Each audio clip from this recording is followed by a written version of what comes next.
And we are live. Hi to anyone who's watching this on the internet. You're watching a game that was arranged through the Gauntlet, which is a community on the internet that gets together and plays tabletop role playing games online. That sounds really cool, isn't it? If it sounds really cool to you, well, you should check out all the stuff the Gauntlet does over at gauntlet-rpg.com. There'll be a link down below on the video description. You'll find all the stuff they do, which includes blogs, forums. There's their monthly zine codex where they were, released our supplements to existing games and original games in itself.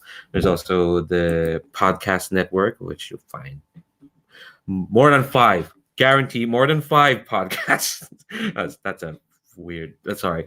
I don't know why I phrase it like that. They have a voluminous podcast network. There we go. That's a much more impressive word. And also there's the Hangouts calendar to which this game is arranged. This is the first of our four-part series of Masks, A New Generation by Brendan Conway, published by Magpie Games. It's a powered by the apocalypse game of teenage superheroes trying to figure out who they are and all that blasted teenage puberty nonsense, all the while trying to fight evil, stand up for justice, and figure out who they are through the medium of punching people who probably deserve it. Probably, most of the time. I say most of the time because these are teenagers. Who knows if they know what's right? We are using the Spiderweb playset, which you can find in the Unbound supplement. It's written by Brendan Conway and Mark Diaz-Truman. So we're leaving the lofty heights of, flying out in the sky, battling intergalactic menaces, and going down into the local neighborhoods, the local streets of, well, not Halcyon City, but this city that myself have been kind of running mass games for over a year in this one shared setting that I called Prospect City, which is like basically if Halcyon City is like Metropolis, Prospect City is Atlantic City. It's down south. It's kind of just all right. Waterfronts, crime, weird local traditions, weird local names. There's a garage there called WeBuyAnyCar.com. As in the sign is just WeBuyAnyCar.com. I think that's there. It's not Metropolis. It's not New York, but it's fine. But the Spiderweb playset kind of puts us down into the nitty-gritty, into the streets, battling a more local kind of menace, crime syndicates, more mundane sort of threats, and making just the action and like through and having to protect the neighborhood. That's kind of like the focus of the Spiderweb. But who's protecting the neighborhood? We'll find it out later. But for now, I kind of want all the players to introduce themselves first. We get the characters later. But I've played with everyone here on this table, but I don't think everyone here has played with everyone. I don't know how I've managed to play with everyone on this table previously, but stuff happens. I play too many games. I'm sorry. So let's kind of get introduced all the players to each other first. So that's just name, pronoun. If there's anything you want to plug, whether your presence on the internet or anything you've made or any cool thing that's not necessarily something you've made, or if you just want to shout out something, feel free to do so. If you don't have anything, you don't have to as well, because I do have something to shout out. That's cool. So my name's Leandro. I use he, him pronouns. I'm GM running this thing. The only thing I have to shout out is, I guess, besides check out all the other mask stuff I've run over the past year. Been running masks continuously since December, except for I took a month off in August. And the only other thing I have to shout out is this short 8-episode actual play miniseries some friends made. It's an actual play of Frost Kalman's Fall of Magic. It's called Flight of Magic. Check it out, all the podcatchers, wherever you can find them. It's like me and some friends recorded it kind of as like on a lark and decided, hey, this is cool enough. Let's edit it and put production values and edit music into it. It's really cool. check that out. It's Flight of Magic. I'll put a link down below. So I'll go left, right, and the character keeper. And again, we'll just stick with players for now. We'll get to know characters in a bit. So start with David. Hi, yeah, my name's David. I use he, him pronouns. I have been playing Games with the Gauntlet for a bit over a year now. And I was, in fact, in the first series of this that Leandro ran back last year, or even technically, nope, still last year. Yeah, time, it's a thing. I don't know how long this year's lasted. It's been a very, very long time. So yeah, that's me. Hello. Cool. Yeah, it's been a year. Jesus Christ. Ferret, you're next. Hello, I am Ferret, also known as Sawyer. I'll answer to either, and any pronoun said with respect is fine with me. I can be found at Ferretime on Twitter, and hopefully we'll have what might be my last run of Monster Heart skins coming out soon, and hopefully some burned over material for the new Apocalypse World Burned Over. Hell yeah. So to keep up with that, follow Ferret on Twitter. Or where I assume Ferretime seems to be the thing I've seen you use a lot around, right?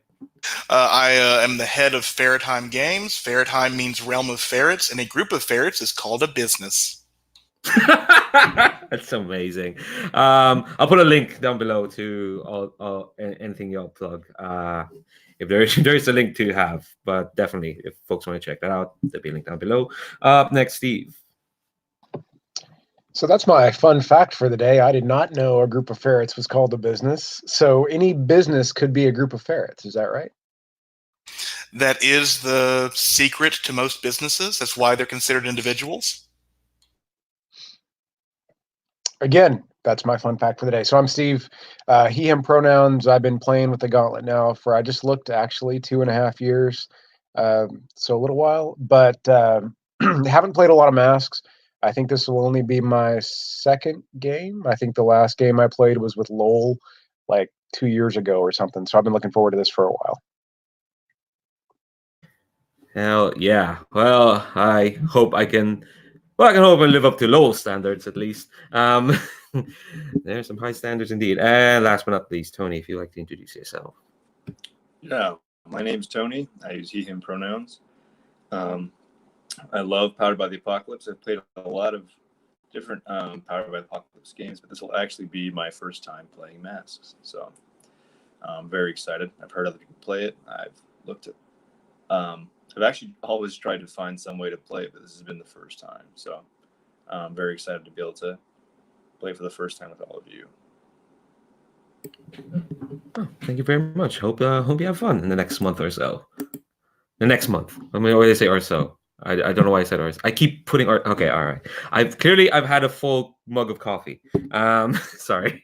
But yeah, all right. So before we get into character stuff, I do want to explain what the safety tools that we're using for this session. I remind folks that we have a round of lines and veils. They're in the neighborhood tab of the character keeper. Just to explain for folks, lines are things that won't be crossed, just won't show up in the fiction at all, just off the table.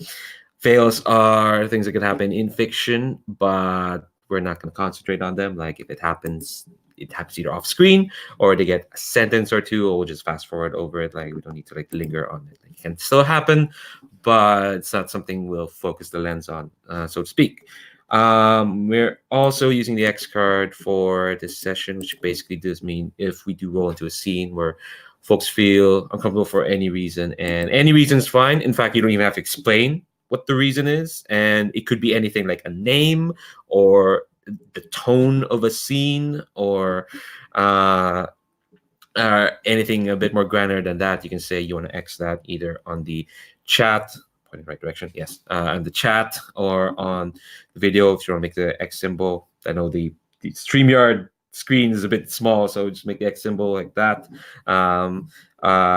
Or in the roll for a party, there's a button for the X card there. I might ask some questions on what's being X carded, but if it's played, people will respect that, and then we'll roll back and try something else. And finally, we have an open door policy, which basically means if folks need to step away from the table for any reason, and again, any reason's fine. It could be an emergency you need to take care of, or you're more tired than you thought and you need to like lie down, or you really need to go because you've drank all of your coffee. The game hasn't even started, and regrets will probably happen. And we'll pause the scene. And it could be at any time. Like a character could be, I don't know, fending off a gang of I don't know, TV robbers with a Christmas tree. And the climax is whether you can hit this Christmas tree into their windshield to like get them off your back. And right before we have to roll, if someone has to really go, we'll pause the game anytime. Anytime is fine. It's all about your comfort and your safety. What happened was I looked to my right and I saw my Christmas tree, and that's why it came up. All right, cool. Sorry, another thing when I run games. Sorry, I have to keep apologizing. Like I keep wanting to respond to the chat. The chat's there's too much banter. It's far too much banter. Okay, so we're gonna go back to introduce our characters. So I'll just like quickly run down what's gonna happen. We're gonna introduce characters. I'll go through like backstory and whatnot, and then we'll set up how our team first came together, and then relationships, and then influence, and then. But before we do that, actually, let's actually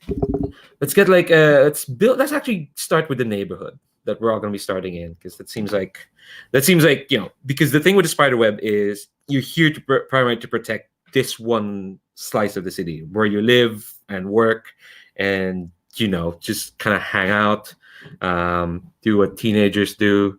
I don't know, I haven't been a teenager in a decade, so I don't know what they do these days. To TikTok, Snapgram stuff, I don't know. Memes, yes, apparently memes. God, that makes me feel old. So let's start with the neighborhood, and I'll again quick recap of kind of like what's happened here in Prospect City. So throughout all this, Prospect City has gone through a lot of different invasions of the alien variety, from dimensional parasite aliens taking over A.E.G.I.S, which is the shield of this world, to intergalactic warlike bird fascists taking over the city, to intergalactic conqueror, not Thanos types taking over the city. It's been through a lot. Robot cults have happened to it as well. But throughout all this time, one organization, one criminal group has kind of endured, and that is the eponymous spiderweb, led by the mysterious crime boss that known as the Spider. And they kind of survived through all the thick and thin of what's happening in Prospect City. In fact, like when they first ran this last year, they kind of defiantly survived and weren't taken down by our group of heroes, because things were just too big. But now, maybe this time, who knows? So they're definitely still around. Other than that, I guess, we'll go to our neighborhood. And neighborhood setup is kind of like quick. It's simple enough. And we're kind of returning to a neighborhood that we've gone back to, that was created last year. It's called Shoreline. It's simple enough. It's a neighborhood next to the docks. And what I'm gonna ask, which I don't think I asked last time, but I want to flesh out just a bit more, is like, before we go to what virtue and vice means, what's looking in the character keeper, I want to define the look of Shoreline. So I'm gonna ask each of you is to contribute like a scene or a snapshot of this place, and anything is up for grabs. The only thing we saw of Shoreline last time was there are some docks. There's a Poseidon Adventures themed restaurant that's been destroyed 3 times since last year. There is a school.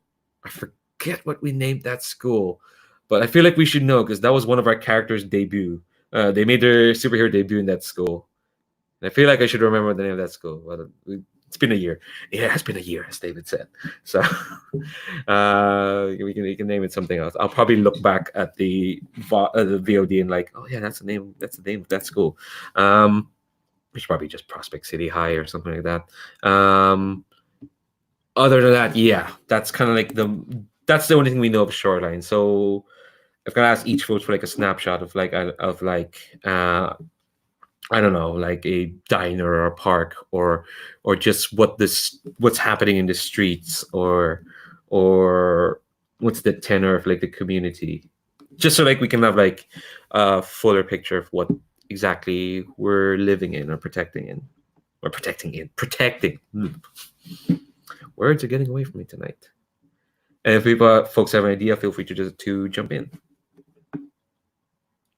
Cool. I think I think just to answer the first, well, not question, but I think it was just like Shoreline High School or something like that. I don't remember having a particularly fancy name, but again, I could well be wrong.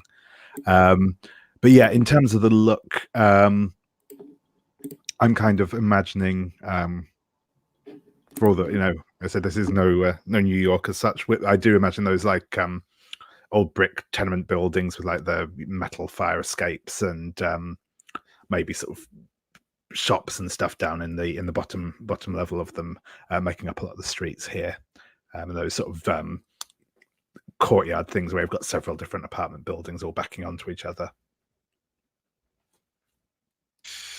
Yeah, and something I've learned from my recent move: drive-through liquor stores.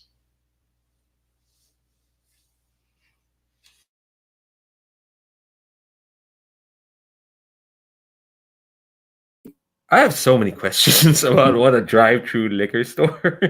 I almost got run over walking in front of one. Oh my god. Okay, sure. They're basically just like fast food places, but they serve liquor. You drive up to the order window, order what you want, and get it in your car. Oh. Yeah. I know a place near me, they put a little piece of tape on top. That way it's not an open container.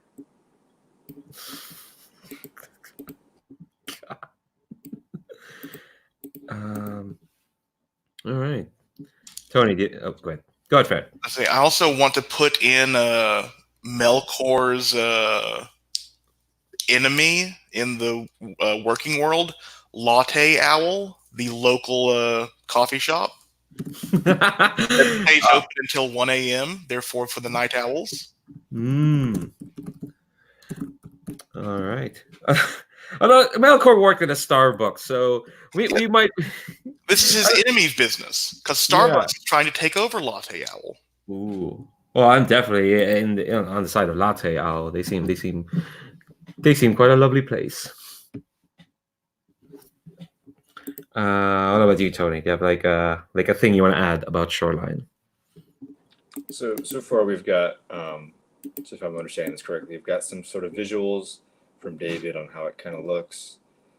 Farrah, you added in the sort of business rivalry going on. Steve, I'm sorry, what did you? Steve had to BRB. Oh, gotcha. So sorry, I was shifting devices now that this one's updated, so this works a lot better. I kind of want there to be this idea, stop me if you guys don't like this, of sort of social unrest from the amount of crime going on. And people are either politically being like, why is the mayor not doing more? Why are the police officers not stopping this? And I want there to be kind of maybe this sort of social push and a divisive support for our team in what we're doing. Go ahead, Farrah. I really like that. It gives me like speaking of the teens of today, it gives me like an idea of like several locals being able to make YouTube careers out of the crime in Prospect City. Yeah, I really, really like that idea, pulling that into YouTube. And I think that perhaps there's channels that are out there just to make us look bad, and there's channels out there just like making us look amazing. And there's this really big social divide between, should we be supporting this? That's my main contribution. Ooh, I really like that. It's a nice contrast to. I mentioned before broadcast not to bring up too much continuity stuff, but it's a nice contrast to this scene here in Shoreline last year where where it almost like nobody seemed to care about what the super teams were doing. It was just last year was open gang warfare was happening. So I like that in a year since there's been like, yeah, this push of like, okay, um, are we gonna put like our trust or like our support behind these evident teenagers? I think that's also clear as well.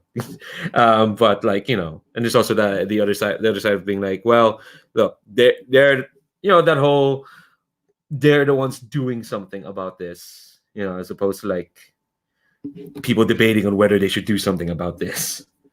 I don't know. It's interesting. It's something we could definitely push in. All right, I'll give Steve another minute. I'll let them jump back in anyway. This is an evolving document, like, for sure, because neighborhood isn't like defined by, I don't know, just these one things. We can obviously add into this if people want to add like, I don't know, a nice park or a. I keep going to the diner because that's one of the examples in the book. Oh, here's the local speakeasy diner for people hang out. Cool. I'll explain what virtue and vice mean.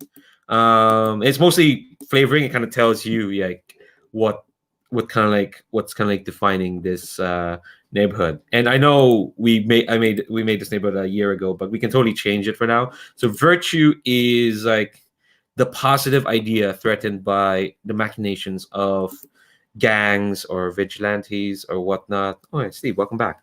I'm going to actually explain what virtue is at the moment, but if you want to jump in and add like a look or idea to what Shoreline looks like, or what ideas you want to explore in Shoreline, if they're in the neighborhood tab, we've added some ideas there. If you have an idea of one you want to add, feel free to shout them out. If you have one right now, feel free to do so. If not, we can come back to you. I kind of did. So you were saying that this is kind of like northeastern, right? Yeah. All right. Am I just saying that or thinking that because you said Atlantic City?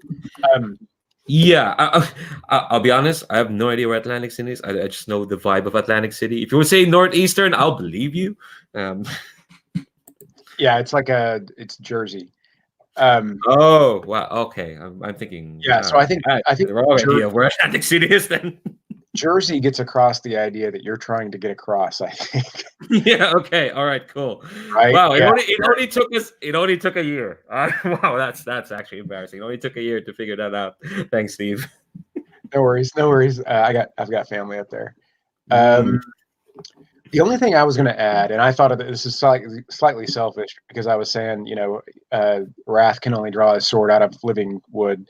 I was thinking there could be like a park with like pines somewhere incorporated in some kind of city park. Yeah, absolutely. Let's see. City park with pines. Do you have a name for this park? You don't have to have a word right now. Sorry, and again, I talked over you. Park. Tentatively, we'll call it Park. It's probably sponsored by some guy named Park. That's why it's called Park. I think it's a good hook as well because obviously a lot of criminal activity could conceivably take place in the park. The park's probably run down, all those kinds of things. So. It's one of those things where like there's probably an initiative every couple of months by some candidate or the mayor to like, let's clean up Park. Never get cleaned up. Right. I'll say that we do have a canonical mayor in this city. It's just we've never seen her. We've never seen her actually on screen. Her name is Karen McConnell. I'm just going to add her to the anchor NPCs. According to Google Maps, there's a even funnier shark park right near Atlantic City. So it's a real place called Shark Park. Shark Park. Oh my god. Well, okay, all right. Okay, so Park isn't too far off. No. Okay, here we go. The chat's popping off. All right. So again, if folks have any ideas of what that does all looks like a good base to jump off of what Shoreline is like. Again, if folks have anything you want to add, be able to shout that in the chat. Now, I'm just going to move on to virtue and vice. Virtue, again, is the positive idea threatened by the machinations of gangs and vigilantes alike. There are 1, 2, 3, 4. There are 5 choices. The one we picked last time was solidarity, which is the community stands together united, especially at times of likely division. Although given what we were just talking about, the look and whatnot, sounds like that might not be the case right now. So the other 4 virtues are charity. The community cares for those who don't have enough. Fortitude, the community weathers loss and tragedy gracefully. Justice, the community rights obvious wrongs even at a high cost. Or renewal, the community reinvents itself regularly, producing innovative ideas. So this isn't the only good thing about the neighborhood, the virtue, but it's useful for thinking about how the community, how to show what the community is at its best, or what people would want to think it could do best. We can still stick with solidarity if folks are interested in that. Hearing about what Tony said, I think the justice would be a good virtue to be fraying right now. Like maybe normally people come together and like do community meetups, like talk about what needs to be done, actually listen to people of color and marginalized people. And now it's more like, no, I need to feel safe, so I'm going to buy a gun, even though this like we're not supposed to have them in this apartment complex, or I'm going to patrol the streets at night like a hero, but with no training and get in their way. That sounds interesting. What everyone else think? Yeah, I was also thinking justice might make sense with what we'd said about already. Also, possibly fortitude, but I think justice is a good call. I agree. I was going to say either fortitude or justice, and I think we can go harder with the justice angle. Cool. Yeah, that works for me. Switch that to justice.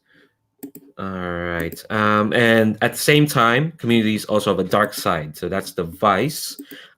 This one is the negative idea that the community has internalized. It's not the constant problem that heroes have to face every session, but it's a useful way to think about how the community can fail the PCs, kind of like specifically, and the community as a whole. So there's, again, 5. We picked laziness last time, which is the community takes the easy route to make ends meet or solve problems. But the other ones are anger. The community harbors a dangerous aggression, lashing out at the vulnerable. Apathy. The community accepts the status quo even when it's obviously unjust. Greed. The community takes resources it doesn't need at someone else's expense. Jealousy. The community fixates on who might be getting more than their fair share. And then there's laziness, which I've already mentioned. I was wondering, probably the 2 that I thought spoke to me most were either anger or apathy. I can see both of those kind of being a counterpoint to the idea of the justice. Or, well, I suppose anger being kind of the extreme of the justice, whereas apathy being playing more into the like, yeah, we want to settle with how it is. Of the 2, I definitely prefer the anger. I think that really reinforces what we're going for. Yeah, I was going to say that as well. Same here. Damn, consensus. That's amazing. All right. So yeah, that's kind of like the top level stuff for Shoreline. It helps very much define kind of like what we're interested in dealing with. The other 2 things are kind of like I kind of used folks' backstory to build them. So the thing we need and the pub. We might or might not add on to them. We probably won't because we're only here for 4 sessions. First are factions. These are like 2 factions that have a strong active presence in the neighborhood. They may be doing their work in secret, but the effects of that work should be obvious. And make sure the 2 factions have reason to be in conflict with each other.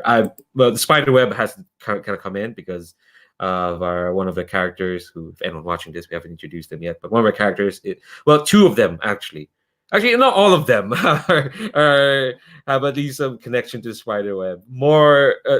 Some more than others. So I'm definitely adding the spiderweb as a faction there.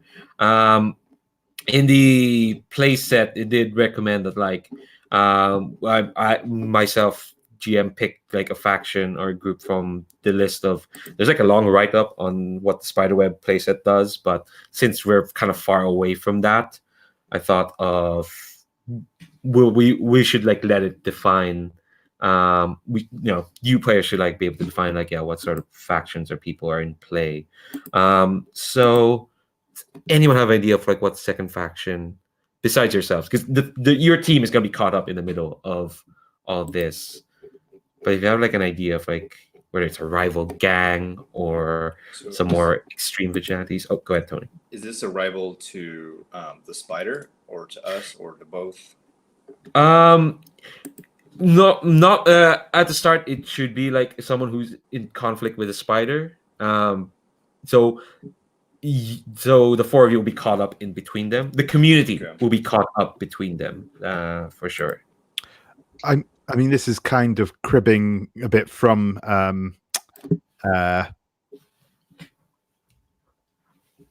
thing. Completely blanked on the recent superhero TV show anyway. But I'm wondering if it's maybe like a new challenger for mayor or district attorney or someone like that who's trying to like make eradication of crime in Shoreline like their ticket to office sort of thing. But it's definitely doing it more out of self-interest than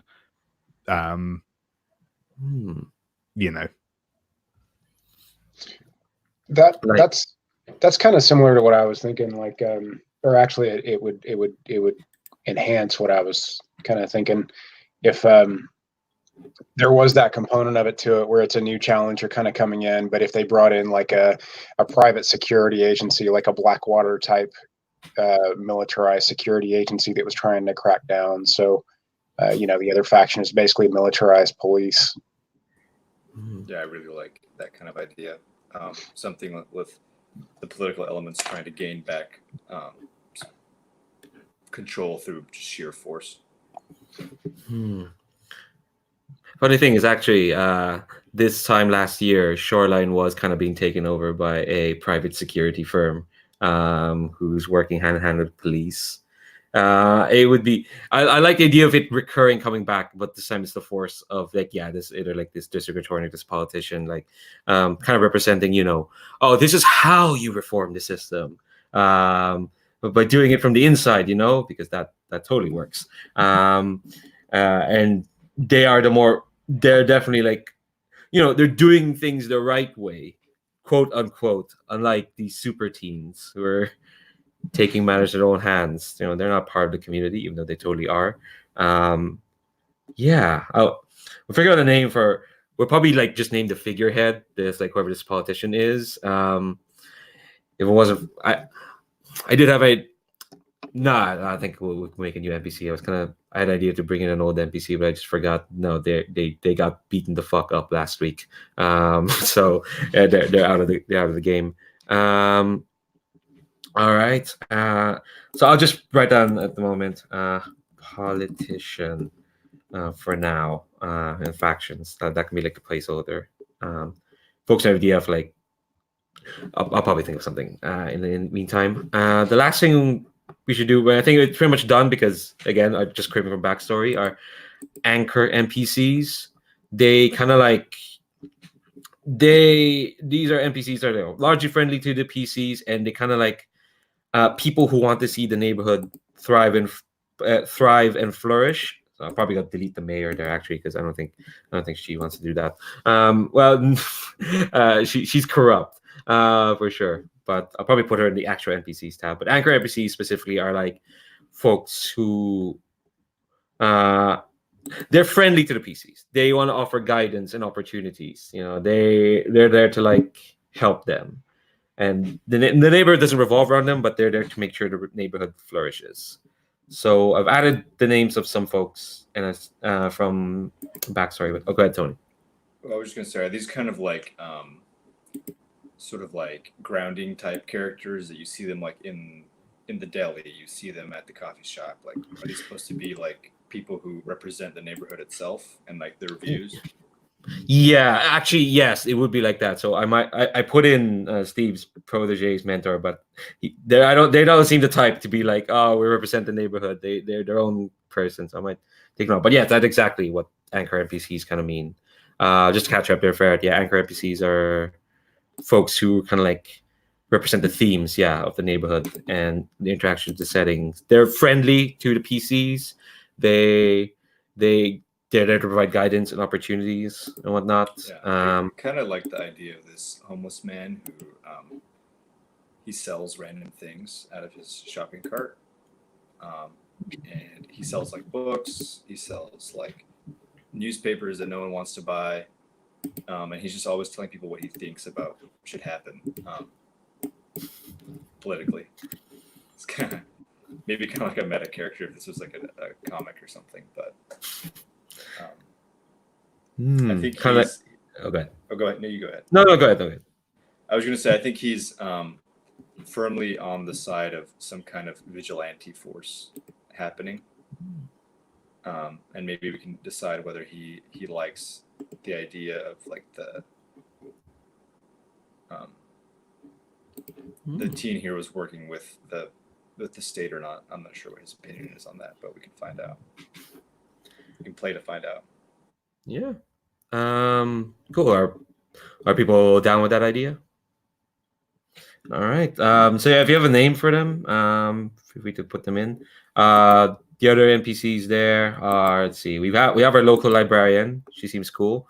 We'll get to know her later at some one of our characters' backstories. Um, uh, we have someone's ex's mom. I'll ask more about them again. Backstory. I do kind of know like what they're doing in the community in Shoreline. They'll make them like uh, a good person to turn to. But other than that, I think yeah, we've got Shoreline. Then it's kind of like we've got like the broad view Shoreline, and then we'll get back into it. So I think up next, well, first thing we'll do is we've been sitting around for like an hour, so let's take 5, just to step away, get some water and whatnot, and then we'll jump into characters. Hopefully that won't take more than an hour. You never know. But yeah, I'll take a while. We'll do another hour of like setting up characters, whatnot, and then we'll jump into play. But for now, let's come back in 5 minutes.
How festive.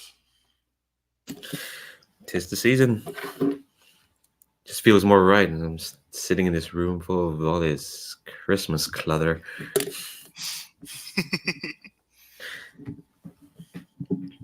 I should actually turn off the lights in this Christmas tree now that I think about it. It's just tricky because because of the way our house is set up, we don't actually spend much time in the living room. I'm the one who spends a lot of time here, mostly because I'm doing this. Because our living room is on the second floor of our house. And because of work schedules, there's usually not much more than one person here, so no one ever goes to the living room. They just stick to their own rooms. So I keep forgetting to turn on this Christmas light because the only person who's gonna appreciate it is me, and I've appreciated it enough. And I have other things to do like this. I should turn on the Christmas lights. I'll do that later. All right. So everyone's back. Let me take a sip of water. All right, cool. All right, so now, no, I try not to have more than one cup of coffee. No, fair. Here's me responding to the chat again. I should stop doing that. All right, let's finally meet their characters. We've talked a lot about this superhero teenage team and their the struggles they might be facing in the future, but let's get to actually meet the members of his team. Oh no, we lost Tony. He'll be back. We'll give Tony a minute to get back. Should I take this time to turn on the Christmas lights? No, I probably shouldn't. But should I? Okay. Oh wait, no, Tony's back. Too late. Hello, welcome back. All right. Cool. Oh, before I get into characters, I do want to do like a quick check-in. How are folks doing so far? Is there anything you want to bring up? Any questions? Nope. All right, cool. So yeah, let's meet our characters let's go from left to right in the character keeper. So for their third series, our only returning PC from as mentioned David way back, starting off from December 2018. We saw them again in March. Yes, it was March.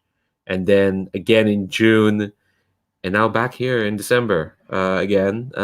David, tell us all about our beacon. Hi, yeah, I am going to be playing Caetano Kai Ventura, the beacon. He goes by the superhero name Spectre. As a beacon, for those of you familiar with masks, this basically means he's the member of the team that doesn't actually have any superpowers whatsoever. His abilities, such as they are that he's a good athlete, he's good at gymnastics and stuff, and he's quite good at sneaking around. He, as Leandro mentioned, he got his start in the first playthrough of the Spiderweb back last year, where he started out as a essentially as a sort of political activist fighting against the corruption of the Spiderweb, in particular a graffiti artist. Used to go around sort of tagging slogans across things and the like, which was partly how he got his superpowers of knowing how to climb things and jumping a bit. He was a student at Shoreline High School. He was on the gymnastics and some of the sort of track and field teams at the school. Was classmates with a couple of other students who also turned out to be superheroes. There were all sorts of wacky adventures. And that was when he first, put on a mask and started the good fight. For more information, see earlier issues. Since that time, Kai has got drafted into A.E.G.I.S. He was working with them for a while until exposing corruption within the ranks of A.E.G.I.S, perpetrated by psychic invaders from beyond the stars.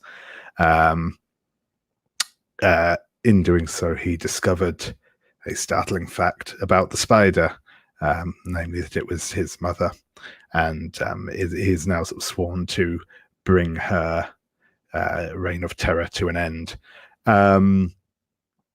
So yeah, that is a brief synopsis of. Oh, I should say so. He's a sort of I guess like later teens, probably now sort of 17, 18-ish, that sort of thing.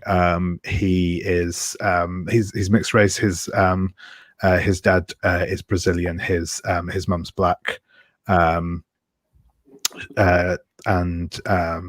he sort of wears sort of fairly normal looking teen clothes, such as worn by teens in his day-to-day life.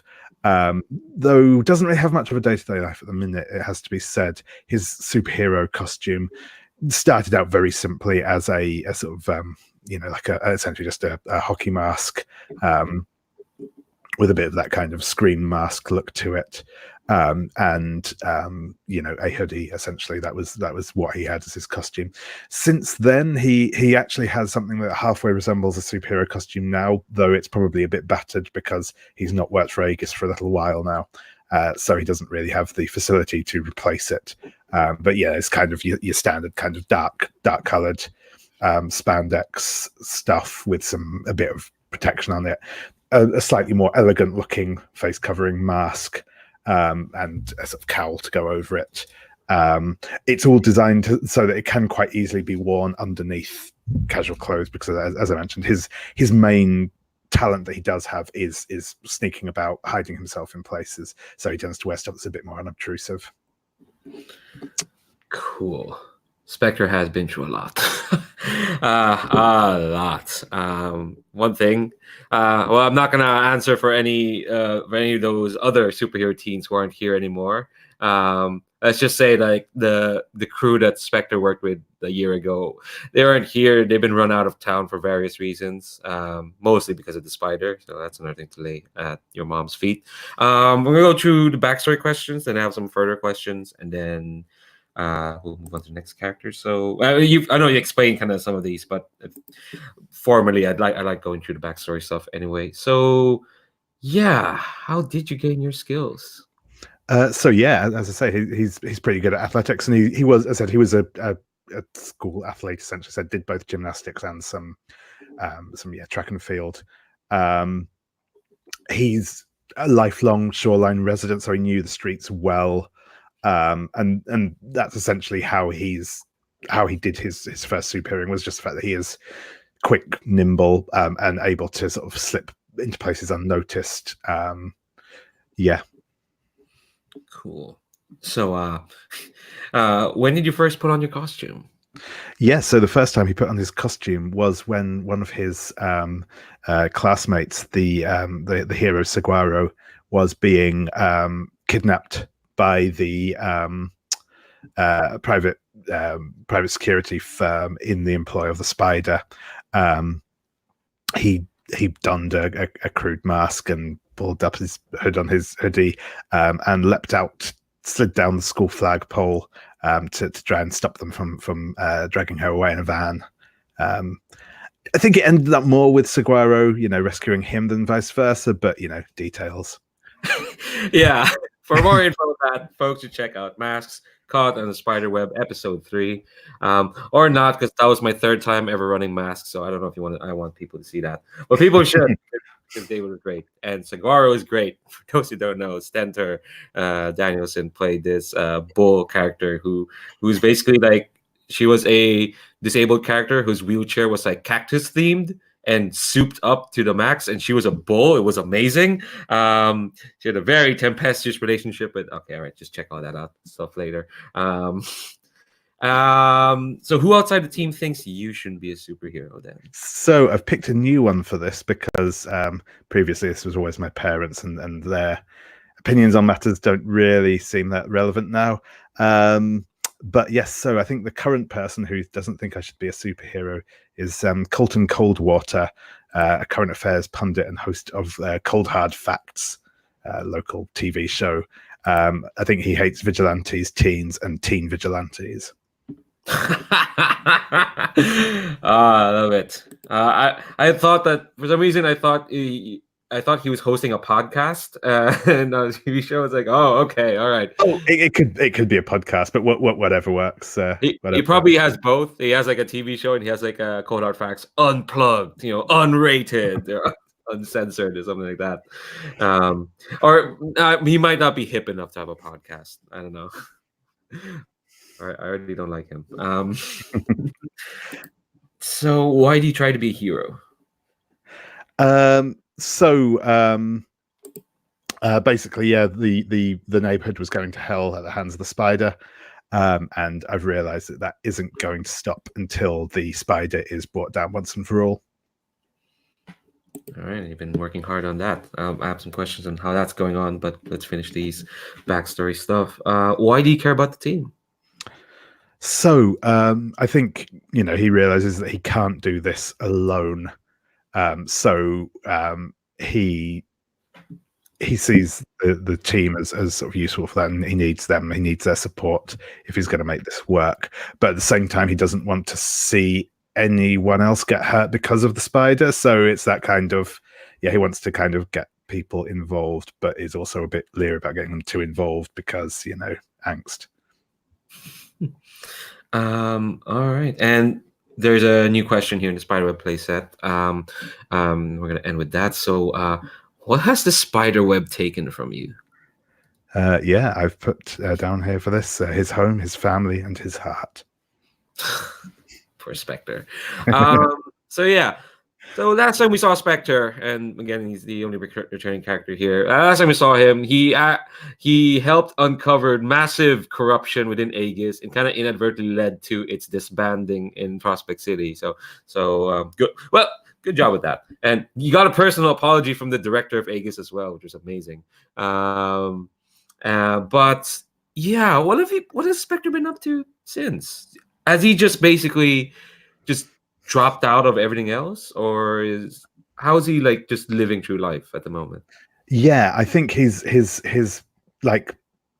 general life at the minute is fairly precarious in general. He's been doing lots of like staking places out, rooting out where the spider has managed to get its influence, marking down targets and, the bits and pieces of vigilantism here and there. He's probably, essentially at the minute just kind of living on the street or not far above it. I think he's probably got some money saved from when he was working with A.E.G.I.S, but yeah, he's probably not like, exactly living in the lap of luxury. I think probably, yeah. Yeah, I was gonna ask where you're staying at the moment, but I see one of the one of our characters has a hidden base, so we might not get an answer to that. But other than that, where have you been staying? So I think probably mostly been like staying in squats and stuff like that. I guess you do have the hidden base of the other protege that you were teamed with last year. So. Yeah, he's probably spent some time there as well. How's your dad doing? I'm not sure actually. I don't think he's spoken to him since the confrontation last time with his mother. So I think he kind of assumes that his dad is in on it as well. Whether or not that's the case, he doesn't know. But that's the assumption he's working on. Have you released the information that your mother is the current spider? No, I don't think he's publicly released it. I think he's still kind of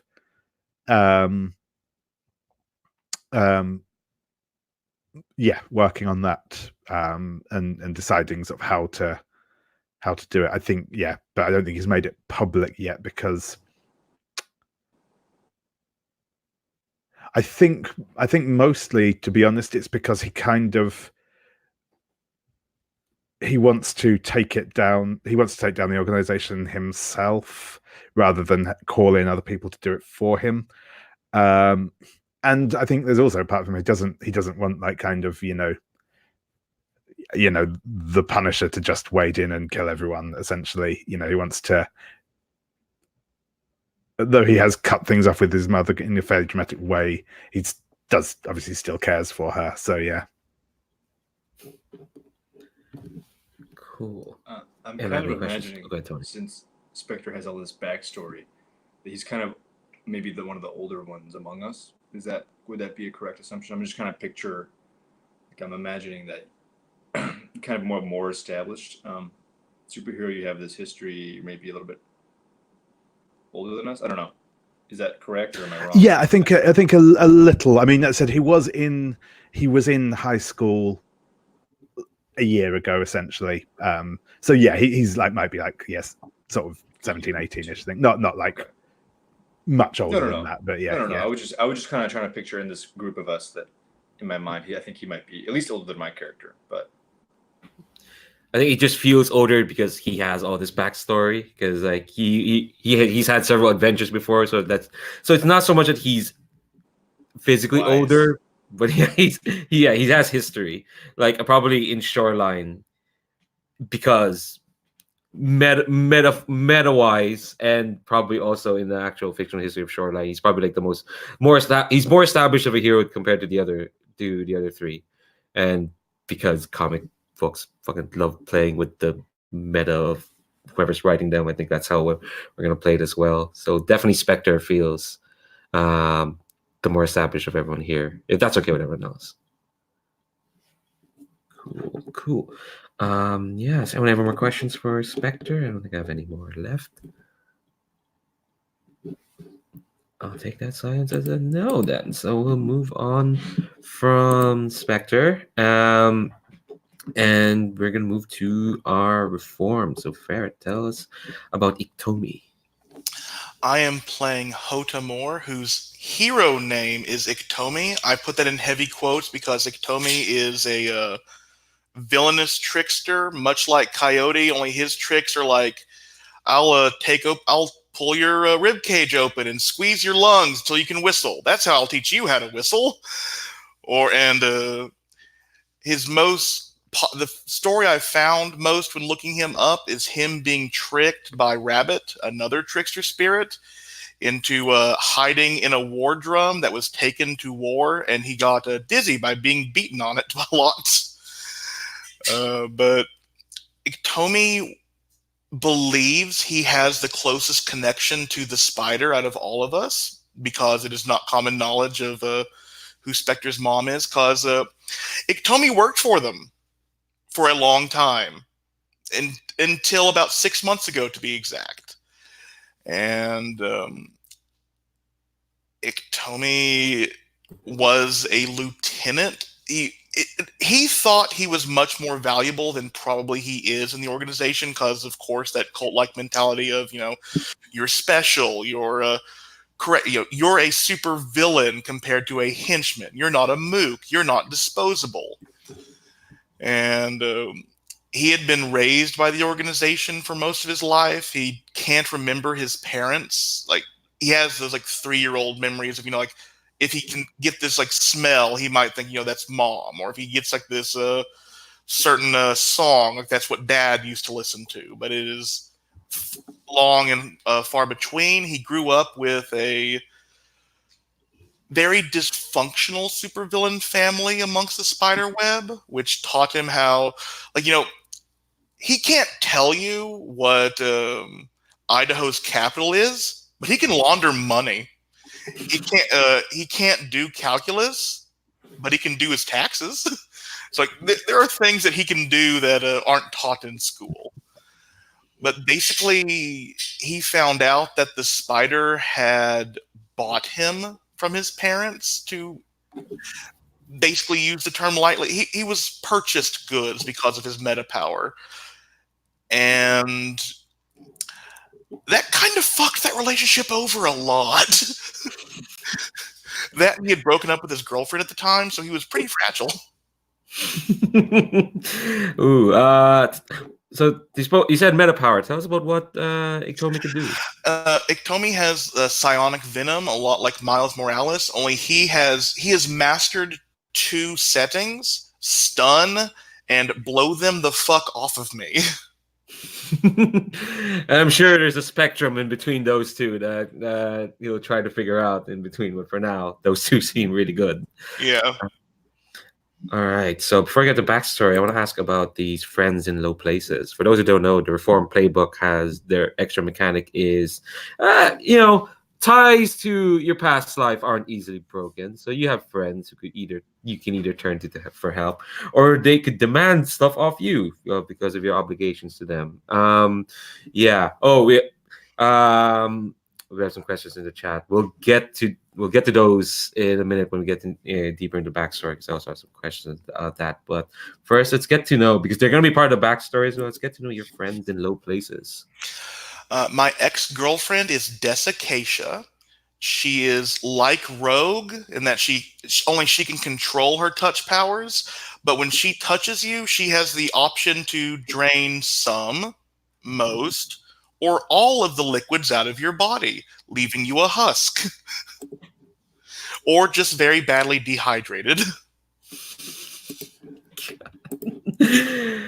Sounds fun. What's the also I should mention that friends in low places have like a specialty that they have. So what can desiccation Desiccatia do? deals with weapons because she knows how to fight with touching people as a last resort.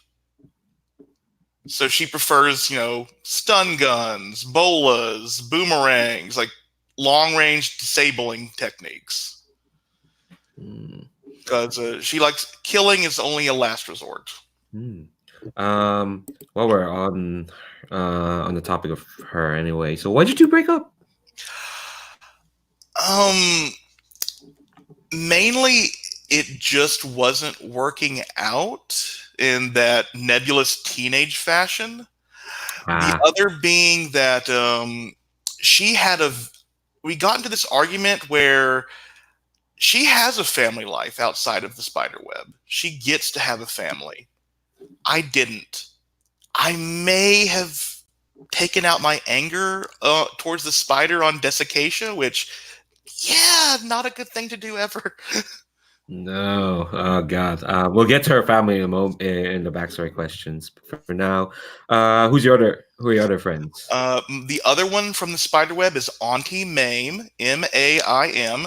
She has no pain nerves. Like, she cannot feel pain. It's a light version of invulnerability. I mean, she can still get broken bones and stuff, but it's very creepy to see a woman with like a twisted ankle still coming at you with a hammer. Ooh. And she was the spider's inquisitor, however you want to interpret that term. And she taught Iktomi how to fight through pain. And we will leave that veiled. Fair enough. And so what's her specialty? She's not loyal to the spiders. Like, I think she's kind of sociopathic in the comic tense of, megalomaniacal sociopathy. Where like she thinks she's Lex Luthor. She is at Mad Hatter level. Oh, that's harsh. Yeah, but so she gives me insider information in case it lets her climb up the ladder. All right. And last but not least, Steel Chrysanthemum. That's a rad name. What's their deal? She is a half Chinese woman who I don't know her real name. I only know she's half Chinese due to the information the spider had on her. She knows many, many people whose morals are a lot muddier than mine and can get me in touch with them. She has impenetrable skin like Luke Cage. Ooh, nice. All right. So, but she's not strictly with the spider. She's just mercenary. She is one of the contacts in the spider web. Like, she gets the spider web people that are easily disposable or less kind people on the team that we were talking about, the militarized police force. All right. So we'll move on to backstory. We kind of answered who mentored you in supervillainy, but if you have more specific, you have more specific stuff there, like who taught you what in the spiderweb? Yeah, Hive, Hyve, taught me how to fight. He also has he's more bee themed than my spider thing, but he has a different type of venom. Only his come from his fingernails, and they embed in you. Yeah. Auntie Mame taught me to fight through pain, and Desiccatia taught me to love. I don't know what to say to that. Jesus Christ. Speaking of Desiccatia, well, not really her, but her family. Who first showed you that you could do good then? Desiccacia's mother. I was waiting on a D to get off a job, and her mother was going through a bad part of town, and these henchman level like F-listers decided to screw with her, and no one screws with my family. And I realized like she thanked me afterwards. No one's ever thanked me after I've done a job. Like sometimes I'll get payment and be told what I did wrong, but this was like the first time it felt good to use my powers.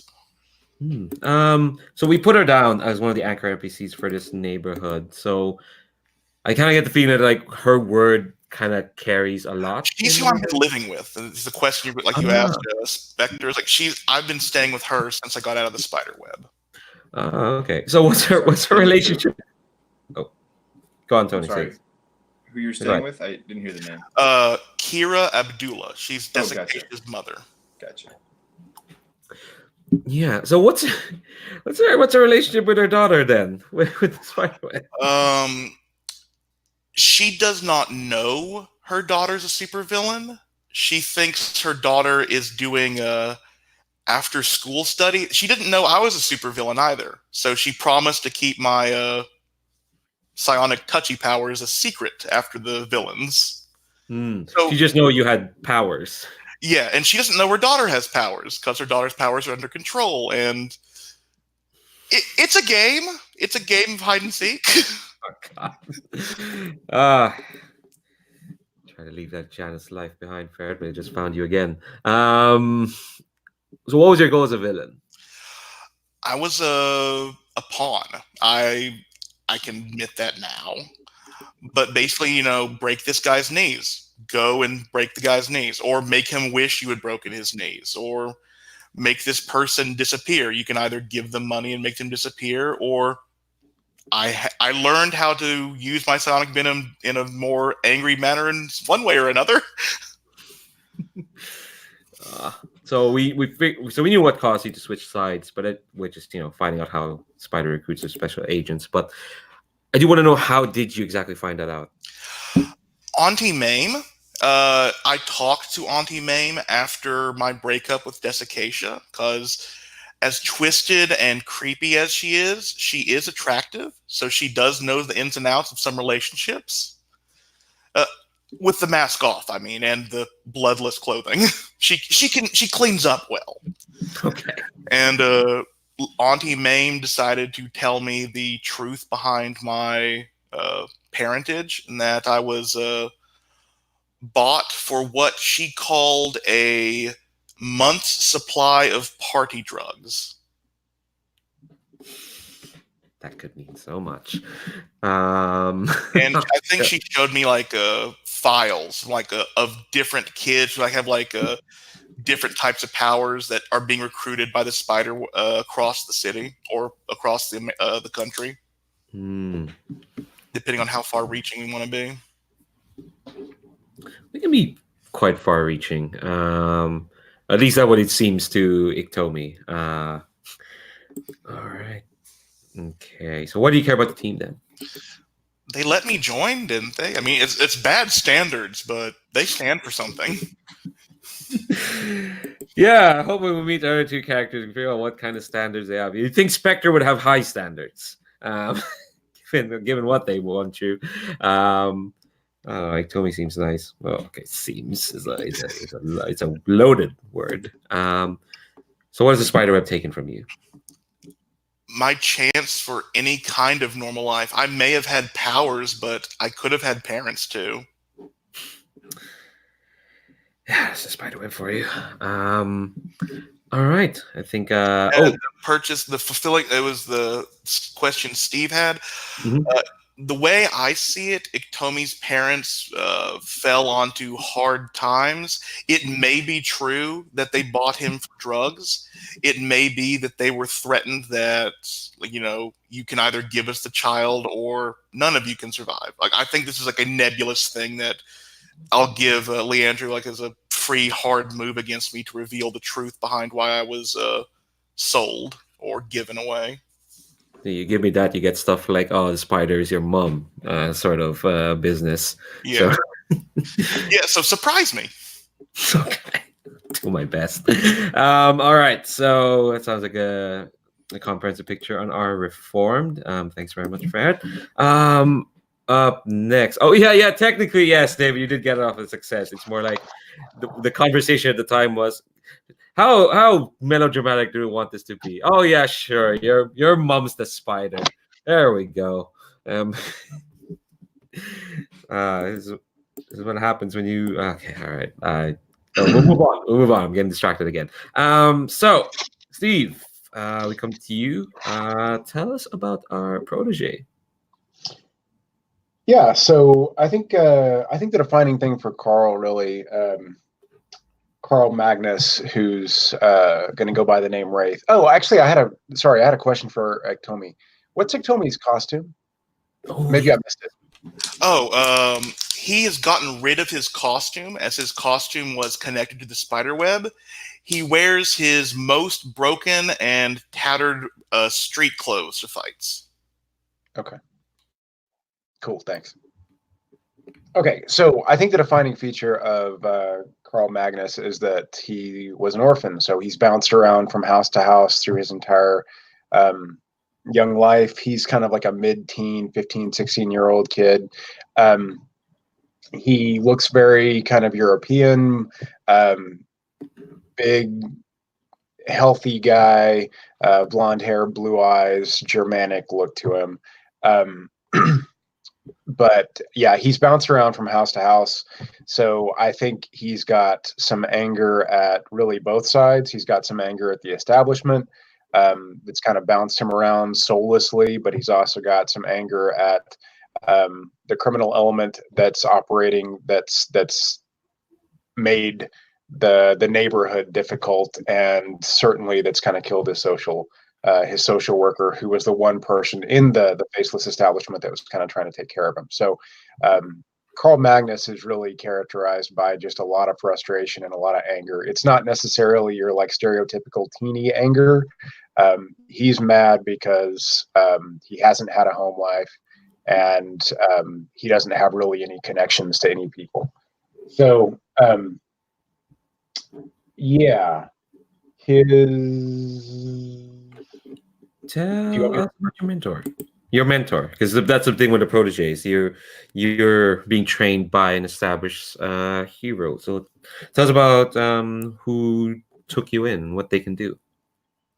Yeah, so you guys feel free to kind of help me out with this too, because I've got broad strokes, I would say, on this. And I don't want to go above the power level for the game by making this guy too mythical. So his mentor's name is Sigmund, which is kind of a mythical name. Magnus doesn't really, or Carl doesn't really know a lot about Sigmund, to be honest. Carl's not even really sure that Sigmund is an actual person. He may be sort of a spectral mentor.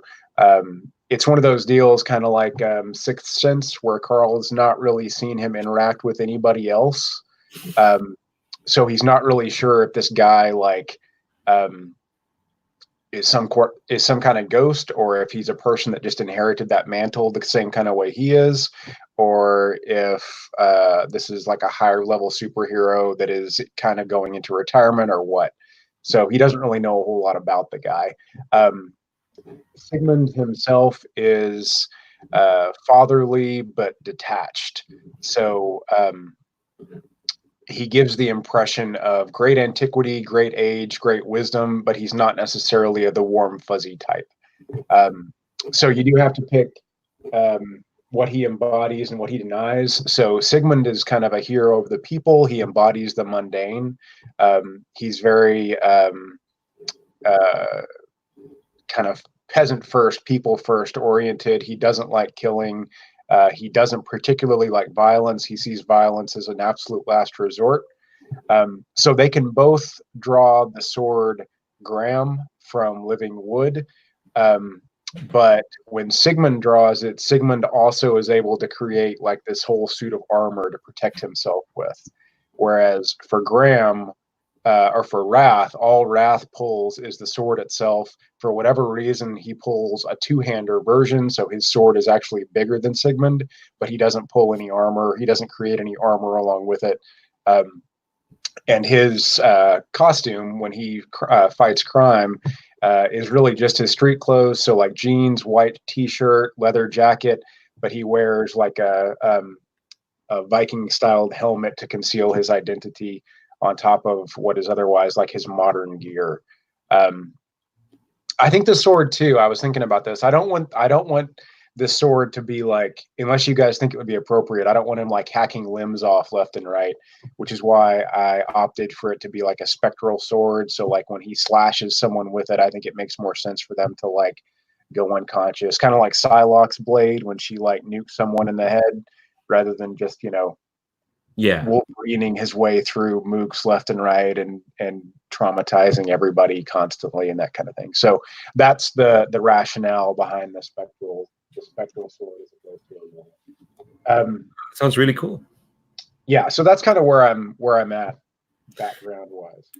Yeah, I like the idea that like because we place this more supernatural character in kind of like this Netflix Marvel kind of like setting. Well, not completely Netflix Marvel, but like just this lower down setting. It's a bit ambiguous as to whether your mentor is a ghost or just keeps to themselves. Like the idea of like just keeping it on on this fine line. Yeah, and I think it also like allows him to be more isolated because his mentor is not someone that he can like rely on. His mentor shows up every once in a while, basically. His mentor doesn't always show up when Carl calls for him. So yeah, but he has given you and your team some stuff. Yeah, so I think I think basically Sigmund showed them, and I was thinking about this earlier. It might actually dovetail well with the park. I think basically Sigmund showed him this like old basement that probably dates to. Yeah, sorry, I'm fixing continuity issues. So we can retcon that, or we can go against it, whatever. I don't care. But I think basically Sigmund showed him like the 17th or 18th century basement that's underneath the park that's full of documents, basically parchment documents. And so Wrath uses that as like his base of operations. He researches material in that basement, but that's not, you know, Sigmund doesn't hang out down there with him or anything. Basically Sigmund gave him this area, and Wrath has been occupying his time by fixing it up a little bit. But it, you know, essentially he's in a way homeless as far as the system would look at it. Yeah, that's almost like a recurring thing so far in this series. Tell me about this weapon of last resort. What the heck is that? Yeah, I thought that'd be kind of cool. I mean, I know it's again kind of a low power campaign, but so the deal with Sigmund and the sword Graham is that the sword was used to kill the dragon Fafnir.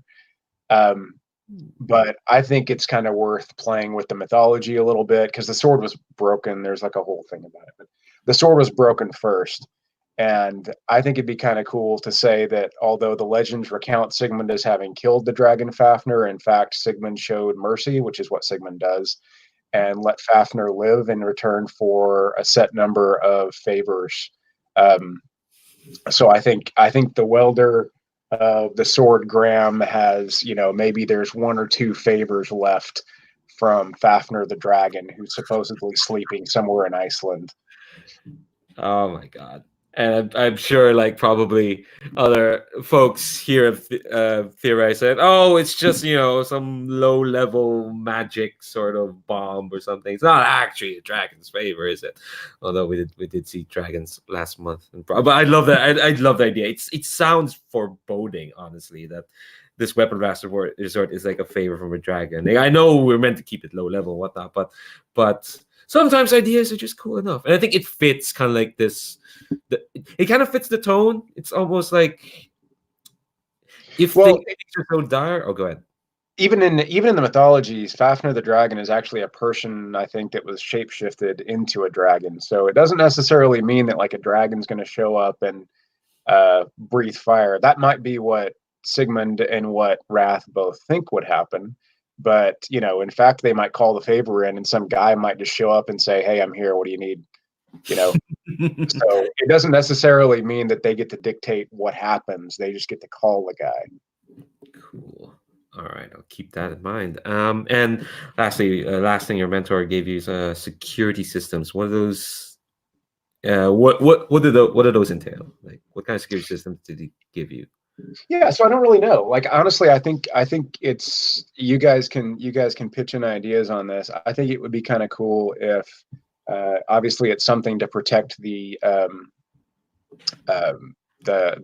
basement or the archive or whatever that Wrath is living in, but I don't really know what that would be. Like, in my head, it was something kind of like Will-o'-the-Wisps, like something that kind of lured people away if people tried to, if people in the park were about to stumble onto this thing, these would like kind of lure them away from the entrance, just to keep them from finding it. I just don't want it to be too overtly violent.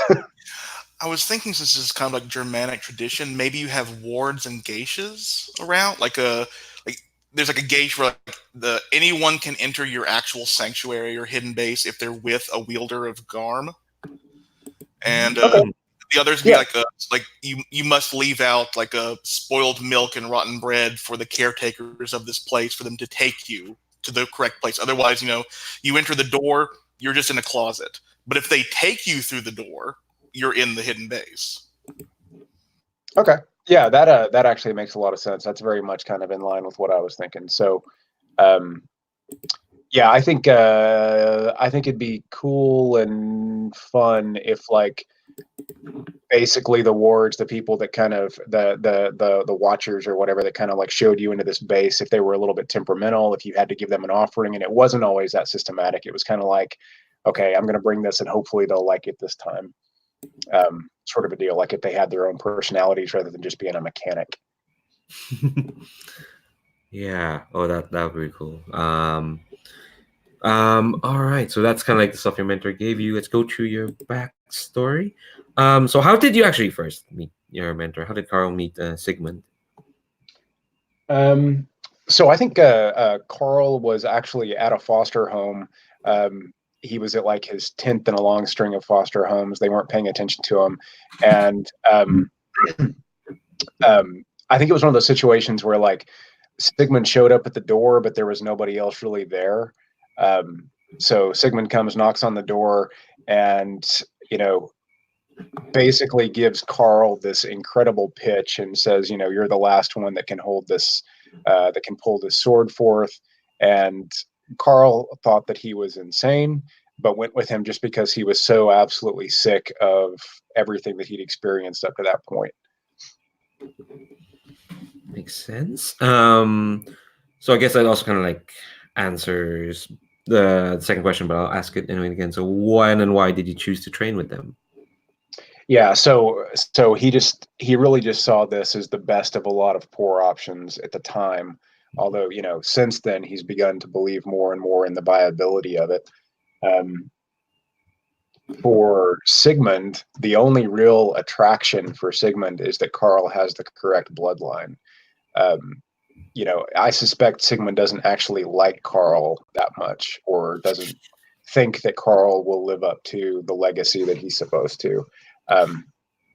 So it's not as if Carl possesses any innate gifts or talents or anything aside from just having the correct bloodline.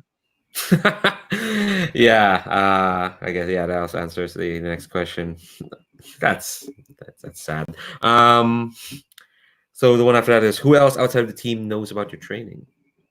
So yeah, I think Carl did spend a fair amount of time in the library. Carl's a sharp kid, so he spent a fair amount of time at the local library researching sort of what his legacy actually was.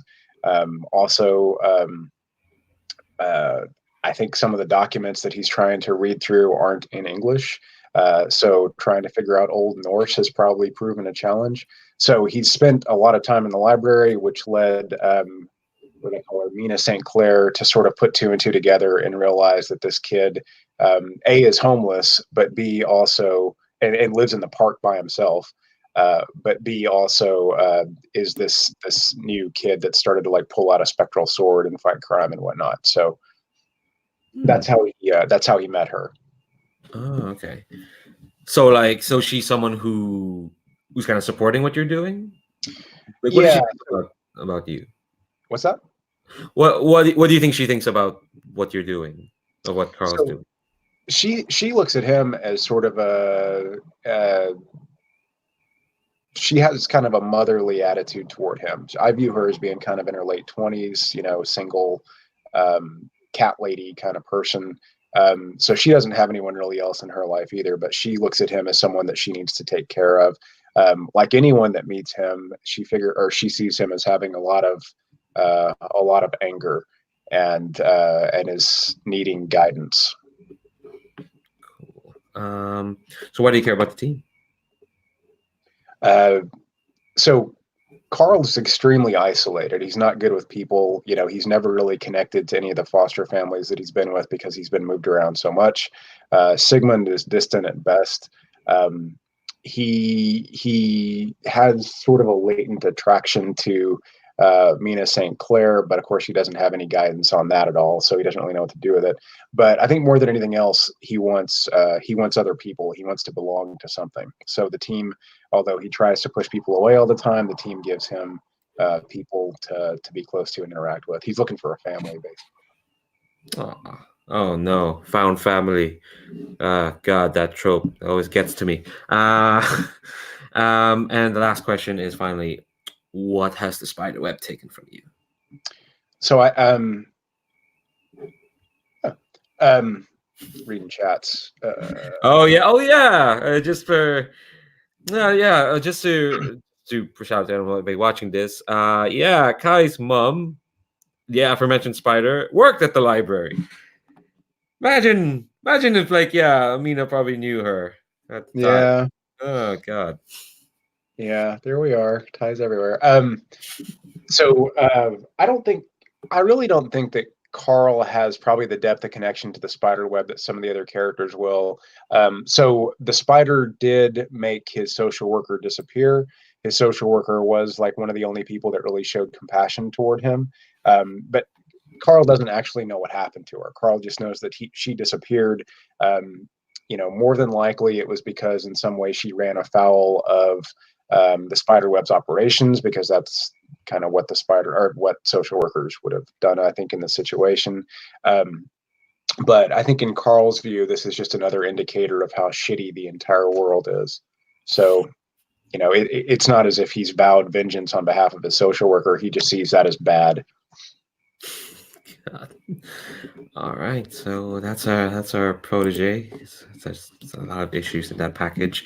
Thanks very much, Steve. Move on from that to our Janus. So Tony, wanna tell us all about our Janus? Yeah. So, like I said before, her real name is A.E.G.I.S. Um, she's really struggling to be a superhero and also kind of support her family. Her mom is really never home, and she's kind of like a parent for her younger sibling. Um, her abilities are bone growth and possible mobility. So her costume is kind of like a all black, sort of ambiguous look. You can't really tell if it's a male or female, but it has red accents like red gloves, red boots, and it has like a balaclava with only the eyes showing, and then like bone growths coming out of like the top part of the head.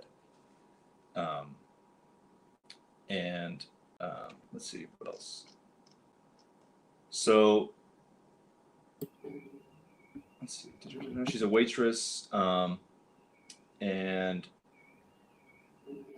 I think the main thing I'm going with this character is, of course, the Janus pull between home life and being a superhero. And I think the best way to answer that will be just going straight to the backstory. Unless you have some more questions. Yeah. I want to focus first on those obligations because they're part of your secret identity. So, where are you waitressing? So I think she's waitressing at a.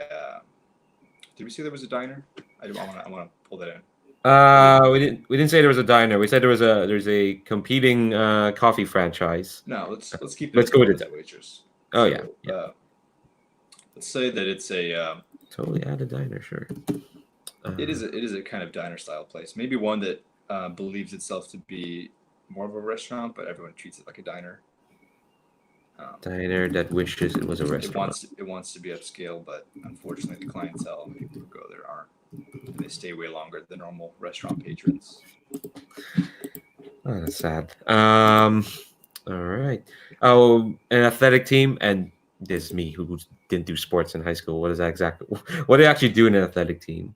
Yeah, I think she runs in track. She does the track and field. So I think she uses her secret superhero abilities to kind of be really good at being a runner, and keeps it in check in terms of maintaining the identity. But there's also a duality, like, well, I'm only one of the best because I'm sort of lying to everybody, and I'm actually not even being as fast as I could be. So I could be the best. And there's all these dualities of a teenager, like, well, is that okay? Is that moral? Well, I need to do this, et cetera, et cetera. Cool. Speaking of your powers, actually, I did want to ask: was it one of those deals where you just had them at birth, or is there like an origin story to having those powers? Yeah, I think it's more like a puberty thing. That maybe they were always there at birth, but with the chemical imbalances, hormones, started noticing the ability to do these things, and sort of keeping it a secret from everybody, sort of like some secret shame of like, what am I? I don't want people to judge me for this. Fair enough. Because the bone growth isn't really a super cool or flashy ability. No, it's kind of weird and creepy. Yeah, definitely it's still cool. Creepy. It's cool in a creepy way. Yeah. Yeah. All right. And I think the last thing I'll ask is like, all the secret identities, like, what does surrogate parenting like entail? Oh yeah. Okay. So she has a younger sister called Nilufar. They just call her Nilu.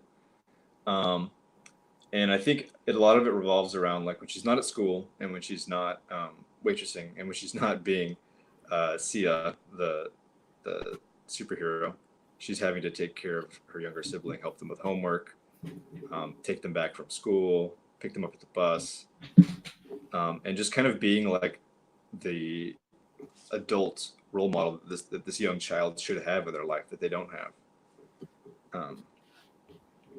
Cool. Which means that neither of them are really getting what they should have out of being young. That's a shame. I know you put in there like a fourth one as well, but you actually only meant to take up to 3 because it's quite a bit. My bad. No worries. Yeah. Yeah, that's already a lot for you to deal with. So. Yeah. Yeah. There's a shit ton of NPCs. It's fine. Yeah. Love a laundry list of NPCs. All right, so let's go through your backstory stuff then. And if folks have questions, feel free to jump in. So first, yes, please. Anyone ask any questions? Yeah. So when did you first put on the mask, and why? So, Setere doesn't really live in a good part of town. It's her mom can barely afford the rent for where they're at right now. So, one day when Setere came home, her mom was just crying in the living room. And the whole house had been ransacked. They'd been burglarized. And it wasn't even just the fact that most of their luxuries were taken, like the TV they had, and things like that. But her mother lost this bracelet that had been in their family for a while. And it wasn't really super valuable. It was just a gold bracelet. But it meant a lot, both in terms of sentimental significance and actual value because it was gold. And so I think there was this switching moment where Setere was like, I need to be the parental figure for my younger sibling, and I need to be a provider for this family. And so she just put on a mask and she tracked down the people who had stolen those items. She went to pawn shops looking for that bracelet, looking for anybody who was trying to fence things.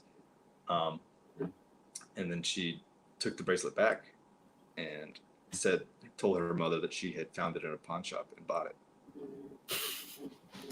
And she had actually stolen it. How did you? I know we're not going to focus on this adventure, but how did you like take it back? Did you just found who stole them, or did you just? I think for the purposes of narrative, she got into a pawn shop and saw someone actually trying to pawn it in person, and she did some bad stuff with her powers and beat the hell out of them, and ended up beating up the shopkeeper as well, who's trying to defend their property, and kind of broke a lot of glass cases. And she might have even like taken some valuable stuff on the way out that was just laying around to help provide for her family. Just some just desserts that she deserved, of course. Of course, Ferret would like her. Of course. So why do you keep a secret identity then? So I think the main thing is she's afraid of, like all heroes who keep secret identities, of backlash from people that she's hurt as that identity, and especially during the current like political climate of people demonizing these teenage vigilantes, she's worried that that'll fall back on especially her younger sibling. Yeah, actually, I want to circle back to like when after you've done, you went and got your mother's bracelet back. So when Sia does her stuff, is it always kind of that violent? I think mostly it is because I think that the mask represents sort of this unbridled anger at like the things that Setere could never do in her normal life, and the way that her mother raised her to be like a good daughter, follow society's rules. Then you can grow up, go to college, do all these things that you're supposed to do, and she's seeing that that's not really working in this city. That's not really giving her family the opportunities they need. And so the mask is the ability to kind of cast all that off. And then just the moral is like, I'm doing this to help people, but the feeling is this feels good. This feels good to do bad stuff, or at least hurt people. So who outside the team knows about your dual identity? So her younger sibling actually knows, or at least strongly suspects, that Setere is Sia. And the sibling hasn't let that knowledge, hasn't spread that knowledge to anyone else, actually. Not even Setere herself. Like, I think that the younger sibling goes along with the lie to kind of preserve, in a way, Setere's own mindset. So there's like this duality of they're both trying to help each other in their own ways, but they're just lying to each other. I kind of get this image of like Setere having to babysit Nilu, and it's like I've got to step out to like go do homework for him. It's like, yeah, I got to watch TV for an hour. Go do your thing. Mm-hmm. Yeah, exactly. So I think Setere is like, oh, they're really understanding of all of these things, but they kind of they know what's happening, and in a way, they're having to parent themselves because no one's there. Makes sense. Has Nilu expressed opinions about Sia? I think as a child just trying to keep a secret, she almost refuses to talk about it. Like even when people talk about vigilantes, she's just like quiet, or like, what do you think? It's like, I don't have an opinion, because she's still so young that she's afraid that if she says anything, she's going to spill the secret, and so she's really scared of doing that. I'm gonna miss this, but how old is Nilu? I would say that she's probably around 11, 12. Okay. Cool. So who thinks the worst of your mask identity? I think it's Setere's own mom. She really hates vigilantes, and especially Sia, because they're like a very brash and sort of violent collateral damage kind of vigilante. Oh my god. Yeah, that makes sense. Love to have a Janus whose mom doesn't like their secret identity. It's great. So why do you care about the team? So I think Setara sees the team as the only way to fix the city. Like, there's only so much she can do on her own, and you need a group of like-minded people who can actually enact change on a wide scale. Especially from things like this new district attorney and their like state enforcers who are coming in. Like, there's no way to stop that unless you have a team of people. Yeah.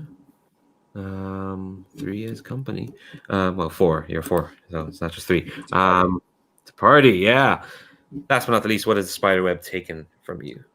So I think it's taken her ability to leave the city that she hates, because I think the city to her represents everything that went wrong with her life. Everything represents like where her father left, and now they're stuck here. It represents unsafety for her family. Like, if she leaves this city, they're going to be alone here, and they're gonna crumble and dissolve like everything else. And so it's Spiderweb's taken the ability for her to go off and go to college and do what she wants to do. Cool. Well, not cool, but yeah, cool. from a let's explore that standpoint. All right. So what we're gonna do, I'll just lay out what we're gonna do. We're finally gonna do when our team first came together, and then relationships, and then influence, and then if we have time, we'll set up. I do want to see y'all playing off each other, so we'll probably set up like a quick scene that will then segue into some sort of cliffhanger to bring into next session. So it's kind of like what we'll do for the rest of this session. So let's do all the other team building stuff, and then we'll take a very quick break again. So when our team first came together, usually we'll like to fire off with the bull, because the bull's one is kind of defines who you were fighting when you came together. But the reformed question does that as well. So let's start with that. So Iktomi, what's the question you have? Okay, we fought a terrible enemy from my old life. Who was it, and what did they take from me? Well, I do want to say that, like, obviously you can throw out the question to everyone, but the final say goes to whoever's question that is. But definitely we can have a discussion on folks are unsure. I was thinking Hive, from like the only person from the spiderweb that I didn't put as my friends from low places. But I also wanted to turn to Spectre, as if there was someone that he knows that we could have been fighting from the spider's web. To be honest, not really. There's no like specific villains I can see carrying over from like what we've done before. So Hive sounds like a good choice. Okay. And just to reiterate, I don't see Hive on the NPCs list. Hive is not there yet. I haven't written. They have venom control, and their nails regrow, but are basically stingers that they claw and leave in you. Gotcha. Yeah. So what did they take from you? Oh. It could be something metaphorical, not to be literal. That's what I think I was wanting to do. I want to go metaphorical or literal, because I think they took my security by letting me know Desiccacious moved on during the fight. Ow. All right. I feel already forgettable as a family member. Yeah. They're like they've cast you out. You're below a prodigal son. All right. So if folks are okay with that, having fought Poison Boy, a Poison Dude, it's not really a boy. I shouldn't call him Poison Dude. I should give him some dignity. Hive. Yeah. Folks okay with that? Yeah, I'm okay with that. Can we say, because of the faction that we're trying to bring in, like the crackdown, can we say that that's involved? Like that the fight was so destructive to the city or whatever that it was kind of the impetus for needing to bring in more law enforcement and for needing to bring order back to the streets? Yeah, apparently we have a Janus here who walks around and then collateral damage just happened. That seems to be well, like with Hive, it seems like Hive like shoots poison out of his fingertips. Is that right? No, his fingertips are basically bee stingers. He claws you and leaves them inside you, which is a bit more terrifying, but Yeah, I'm just thinking like if he for example killed a lot of people or injured a lot of people during the fight, like that might be it. Like there were a lot of casualties. yeah, maybe that's like why they started this police force. They needed the armor to, or like the protective gear to stand up against supervillains. Yeah. Hmm. I just think it'd be cool if like this was involved in, our coming together was involved in that crackdown. Like everything kind of started at one Maybe point. that's what he took from me instead of the desiccation thing. That he took our freedom as the only people like fighting the spider web. Hmm. He brought in the extra legal mercenary force, or it was the reason for it. Yeah, it could be both. You can still have desiccation has moved on and bring the protocol down. Yeah, you can serve dual purposes. I like that. All right. So according to the order, I have here in the GM sheet. The next question to ask is the Janus. So, Cetere, what's a question you got for when your team first came together? Yeah. Mine says we saved the life of someone important, either to the city or to us. Who was it, and why are they important? So, um, I'm thinking it's probably someone to the city because I don't know if we all have a singular NPC that's important to us, unless we make up one that represents like the community or something. Hmm. Could be like the park's groundkeeper. Are they important to you, or to the city? I'm not sure. I'm not because the only person I can think of that's important to the city off the top of my head is the mayor. Yeah, I'm trying to think of maybe someone who represents kind of like because we needed sort of like a cultural backing figure for like the people, I think. And Oh, you were talking about like the homeless, or someone was bringing up the homeless people before. Maybe Yeah. we save someone who like works for the homeless shelters or like does a lot of Ooh. uh, volunteer work around the city. Go ahead. Yeah, I'm thinking like a really big like. Oh yeah, go ahead, Steve. I was going to say, like, I know it's not a huge influential figure, but what about it? What if we save that individual that you brought up, that homeless guy, and because of that sort of The one with the shopping cart. yeah, and that was that kind of became a symbol for who we were going to fight for. Did he have a name? I like that a lot. I kind of want Probably to call hung- him like Dominic, but we all call him Dom.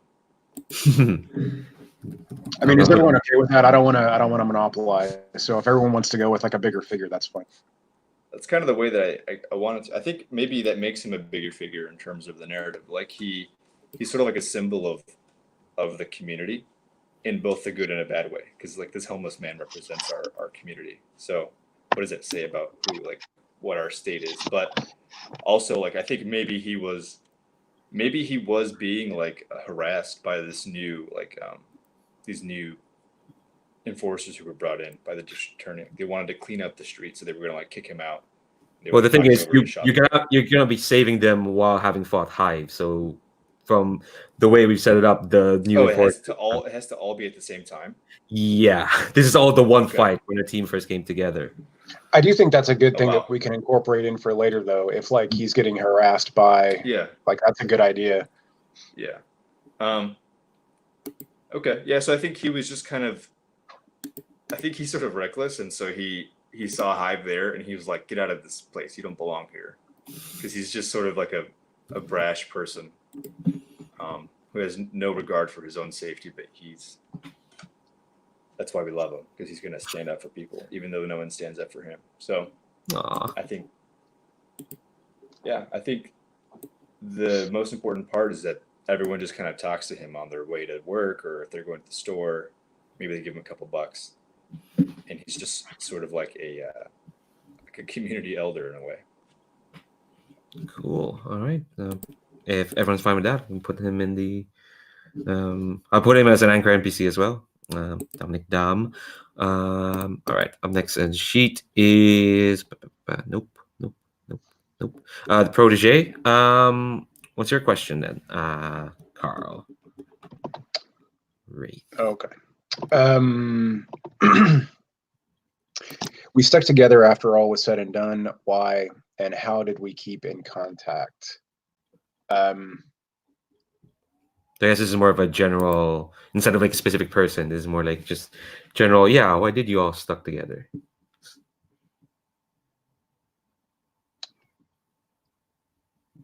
Yeah, that might require a lot of input from you guys.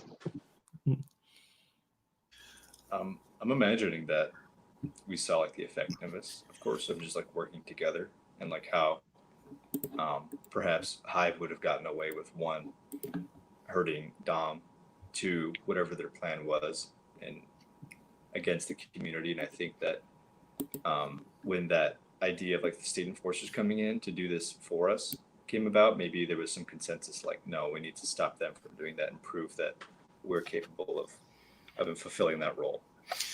And I think Iktomi, at the very least, sort of like Carl, is looking for another surrogate family. And this kind of supernatural or super preternatural group is what he considers family. Yeah, and I think that Spectre will have very much like actively, like seeing like everyone makes sense, will have sort of actively tried to kind of recruit people. Essentially, I'll say like, look, we, I'm going after the spider. If you want in, let's work together, sort of thing. Yeah, I think to kind of summarize all that, basically they all realized that they could create their own neighborhood and protect their own neighborhood from the spider. I think is kind of what everyone's saying. Is that pretty much right? Like we were going to be our own neighborhood representative, sort of. Cool. So in terms of like the rubber meets the road, the other part of the question is, how did you keep in contact? Because a couple of us, at least, it sounds like, do not necessarily have like cell phones. So like, where do we meet up?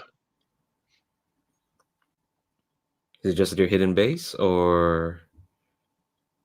I really wanted to bring in that new location, and maybe they could be like the lighthouse on the shore. Ooh. I like the lighthouse idea. I think that's really cool. I think it's a good symbol. Like an abandoned one. Yeah. Nice. All right. And then to my notes, there's now a lighthouse. All right, cool. Last question then is the beacon, and they're always last in this list of questions. Oh yeah, Spectre, what's the question? So we found signs that this incident was just the start of something bigger. What were the signs? So I think I'm actually going to, not quite turn this around on its head, but I think that the reason that like Spectre happened to be here when, this attack went down, and when this fight broke out, was that he was actually kind of actively tailing Hive at the time. And I think he suspected that something big is in the offing with the spider, the spider web. They've kind of changed their their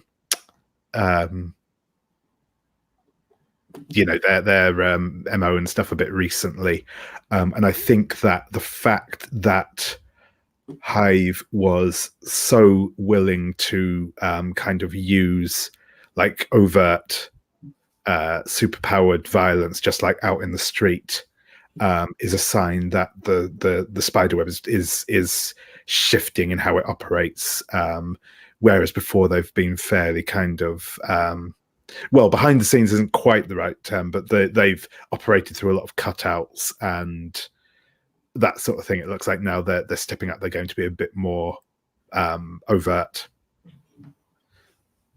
All right. Okay, so that sounds good to everyone. Cool. Oh yeah. All right. Now we move on to relationships, and we're gonna go left, right, and character keeper. So we'll stick with you, David, if that's okay. So, God, there's quite some questions there. Yeah. So why don't you state out your relationships and then see who you either who you think would be appropriate for it, or if you want to throw it out to anyone who might be interested. So go ahead. So I've got blank is awesome, and you take every chance you get to hang out with them. And you've got to prove yourself to blank before you feel like a real hero. That last one we might modify a bit because you've been around for a while. I think at this point you're more of a real hero. Maybe you feel that blank has to prove themselves to you before you can think they're a real hero. You turn it around. I don't know. It's a suggestion, but like, if you want to stick with the original question, that's fine as well.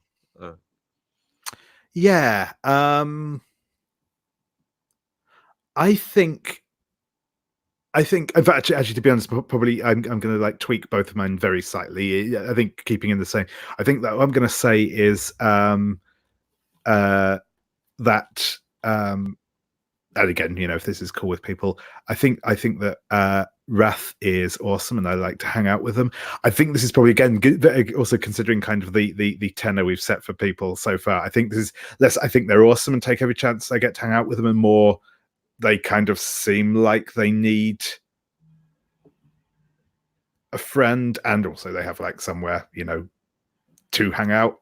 So I think that's possibly Wrath I'm going to put in for that one. And I think for the second one, I'm going to choose Iktomi.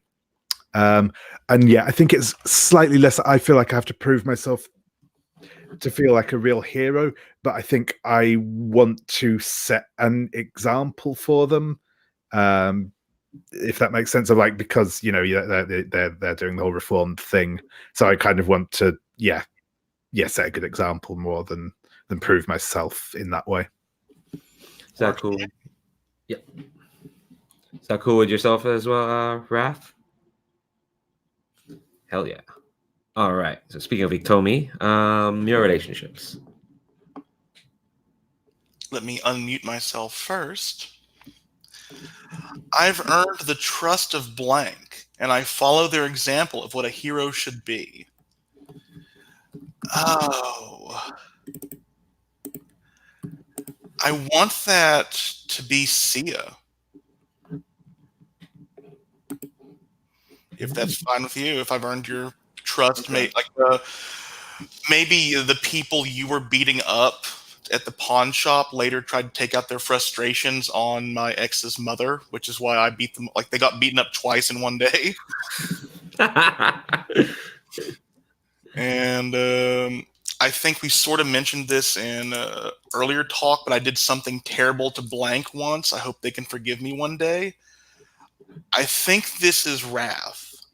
That this has something to do with his mentor and the former Protege. Yeah, I like that. What do you think? I don't necessarily think that Wrath knows about that from the start. I don't think he does either. I think it's I think what it was is that I was the team on the mission where it's Alex is the original one, right? Yeah, I think that's what I put. No, Axel. That I was on the team that Axel did not survive against, and I will leave up the how impactful my actions were until we get to it. Okay. Yeah, that sounds good. Okay, then those are mine. God, look at this group. All right. Speaking of Carl, Wrath, your relationship questions. You and blank teamed up a few times before the rest of you came together. I'm honestly not sure. The only one that I don't think that should be is Iktomi. Because I think that should be in your relationship. I think it would probably make sense if that was Spectre. Yeah, certainly. As I said, Spectre is a bit of an established hero, so that would certainly make sense. Yeah. And then the second one, I think, is really a continuation of what we've already been talking about. So I think the mentor Sigmund asked me to keep an eye on Iktomi, I think it's probably a little more severe than that. I think the mentor. I think Sigmund kind of hates him, but yeah, I think that should be. I think that should be Iktomi. Cool. All right. And last but not least, Sia, your relationship stuff. Yeah. So it says someone knew me from my civilian life first. So I think, actually, let's go with the second one first. I think that'll help narrow things down. It says, you refused to tell blank your secret identity when they asked. So initially, I was going to say, tell me because of the villain history, but I don't know how. But now we say that I trust them. So is it possible to trust someone and not tell them secret identity, or? That's perfectly fine with me. Like, Sia trusts me. Satari doesn't. Okay, that's perfect. And so in that case, okay, I like that a lot. It's like a really good like working relationship. And for someone who knew me in my civilian life first, thinking, since did Spectre like go to high school and stuff? Like, yeah, I was going to say, and in fact, Spectre was also on the track and field team, so they might have known each other from that. I was thinking if you want to go with that, I was thinking they possibly don't know that they know each other yet, because there's a good chance they've not seen each other without their masks on. But that's true. You know, depending on how long ago we want the first time we met to be. But yeah. So does everybody have a secret identity in a way then? Is there anyone who's not masked up? Iktomi doesn't wear a mask, but he's not completely truthful with his past. Yeah, because he seems kind of like a blank body in terms of not having grown up in like the villain organization. So there's not a lot of records on him probably.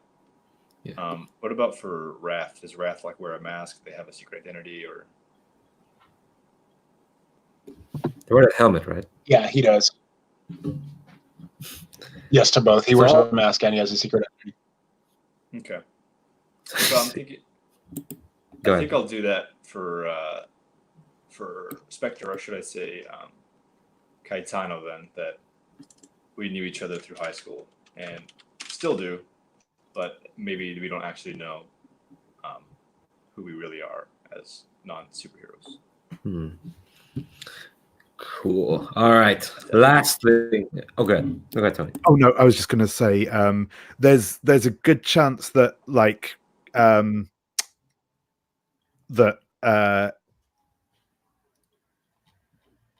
Sataro might have more of an indication that Spectre is Caetano, because like the first time he did his superhero thing was at school, and he wasn't like the most subtle about it, and he's not been like he's not done the full Janus thing since being a since he's been a superhero. So he's not the most careful about keeping his mask on, sort of thing. But yeah, at the same time, he doesn't. So you might have more of an inkling who he is rather than vice versa. But yeah.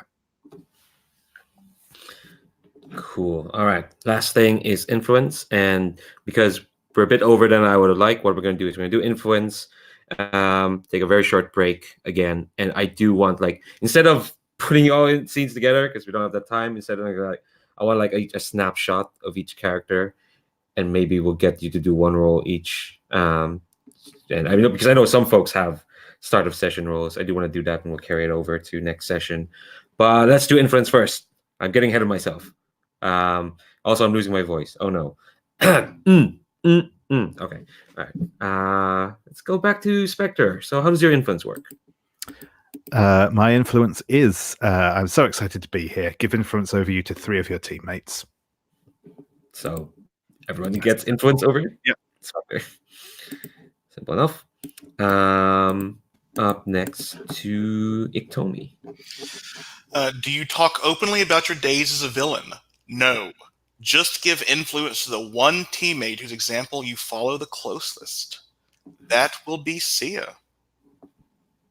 Wow.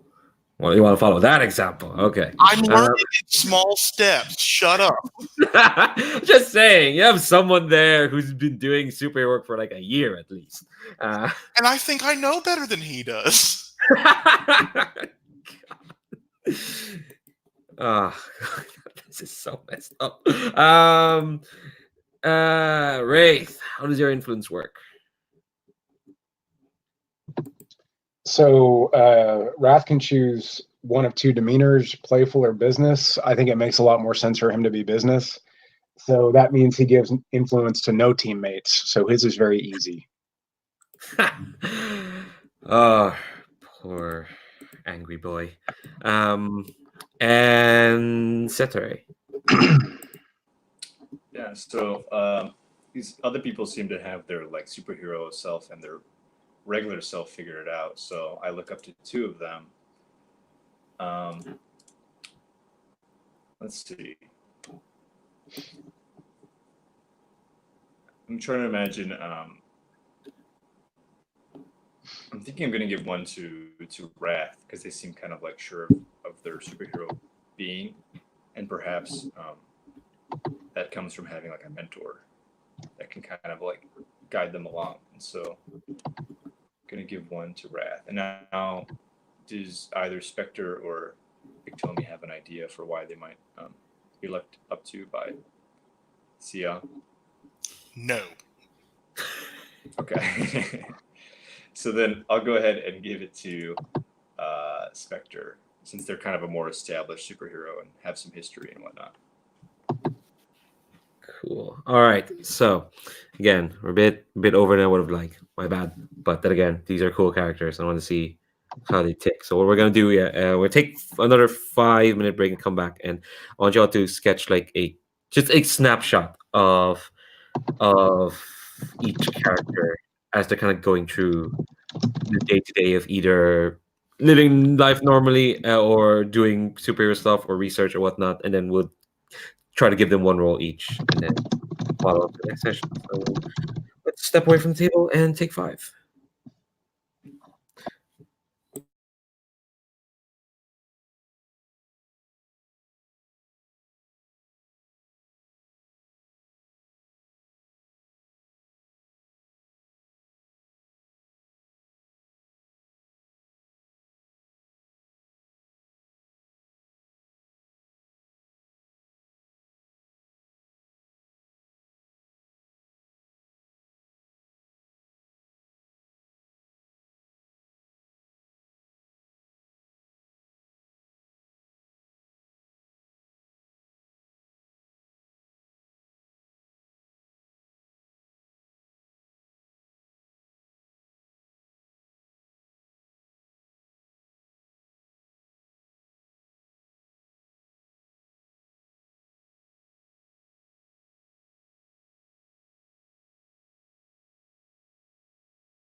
Steve, are you back? My voice isn't. Take some of this. Maybe if you drank more coffee, it'd be fine. Mm. Which I have no way to insult people over that, seeing as I drink like 4 cups at a time. So Look, I'm saving the coffee for later tonight because we still have another game after this. all right, I'm going to see you and David later tonight. Well, real late on y'all's end of the pond. Look, I'm well used to it at this point. It's been a year of this, more than a year of this. It's Yeah. And more than a year of Leandro and David, which is more than fine by me. I'll say again, Steve, are you back? Oh, there he is. Give me a moment. All right. Oh, go ahead. Go ahead, David. No, it was just going to be another digression, so it can wait. Okay, yeah. I was gonna say, to go through these. So yeah, folks, fine with what I propose we'll do to like close off this session. All right.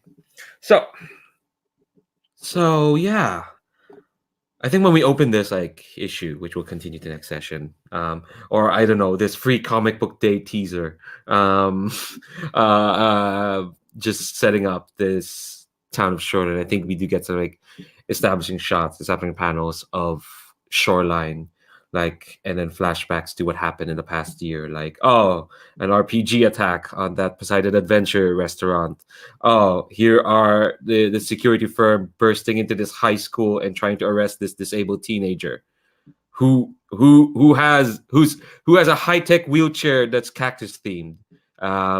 Oh, there's this time the security firm closed off this street and tried to corner a bunch of teenage superheroes that led to one of them destroying a helicopter.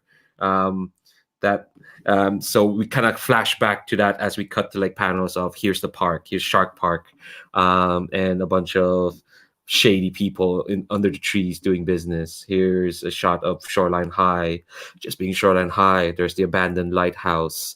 There's the presence of just armored police about.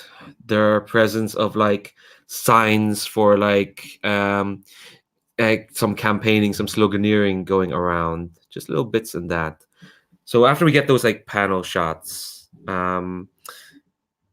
let's go. Who do you? I mentioned like, yeah, I want a snapshot of each person, and we'll do like a roll. So I guess I'll go by the order of the character keeper, unless if anyone has a strong idea. But let's go by on order.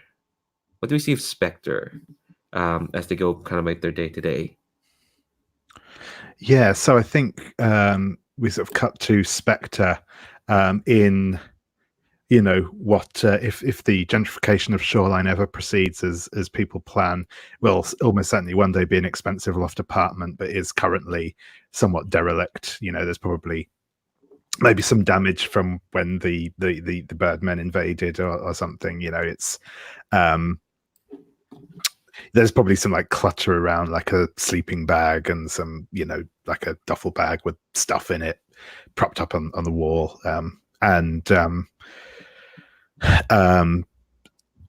Spectre is just like in his normal street clothes at the minute. He's, you know, just wearing like hoodie, jeans. He's looking, you know, he's still got his distinct sort of big like you know, afro hair going on and that, but his face looks a bit more drawn than before. You know, just got that like bit of, you know, hints of lines of it in the comic panel. He's in front of a map pinned to the wall. It's a map of Shoreline. It probably looks suspiciously like one of those sort of like walking maps that you get in like the big display things next to bus stops. It's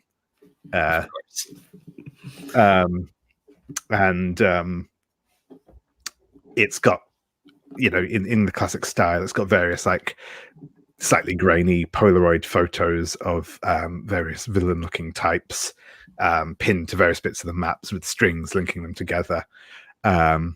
And all of the strings converge on a picture of his mother, which looks suspiciously like it might have been like a group photo, but has had like has the edge torn down where it's pinned to the wall. I think just like sitting on like a crate or something, we just see his like mask almost as if it's like watching as he's doing this.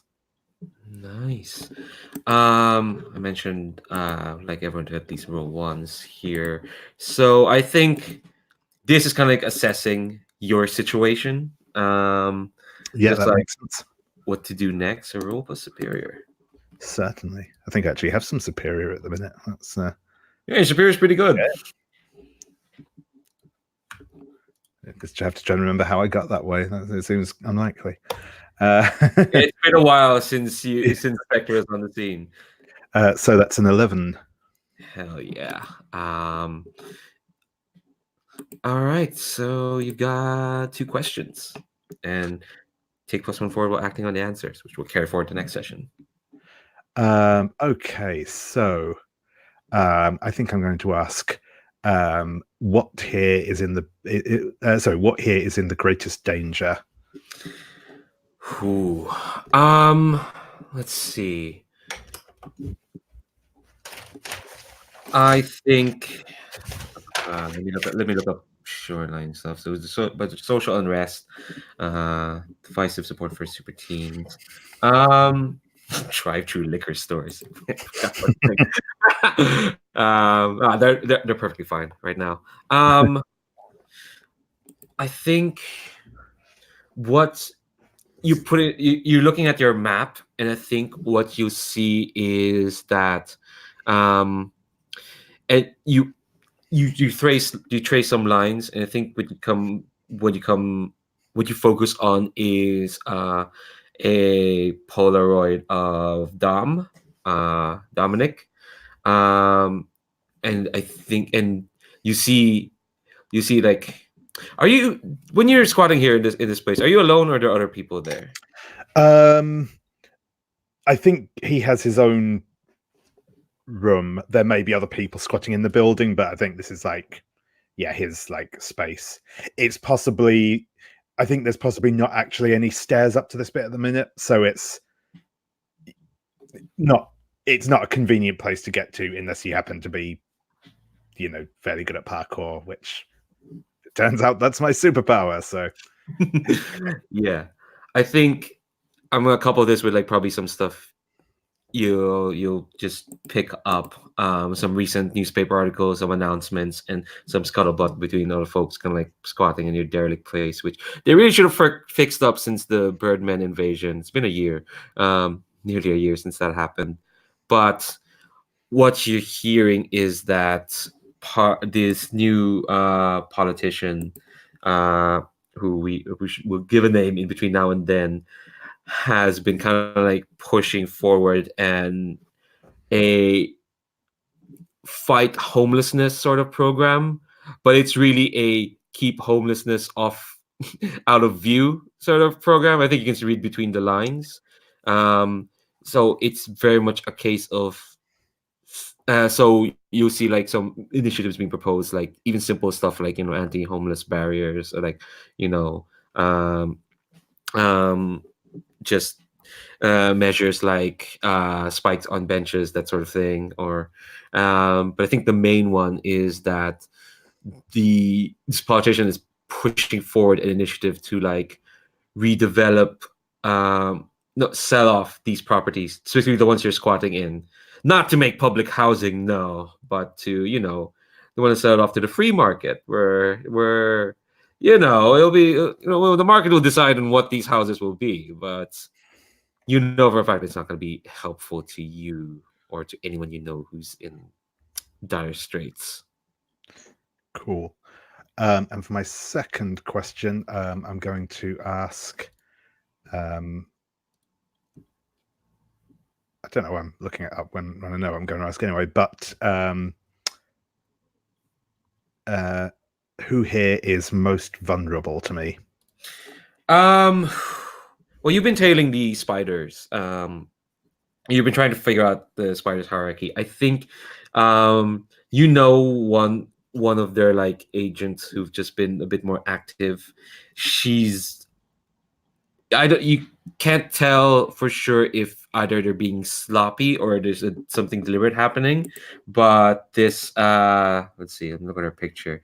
Yeah, this girl who's wearing actually Fred, can you tell me what exactly is that dress? Because I don't know and I don't want to like make a mistake of saying what it is.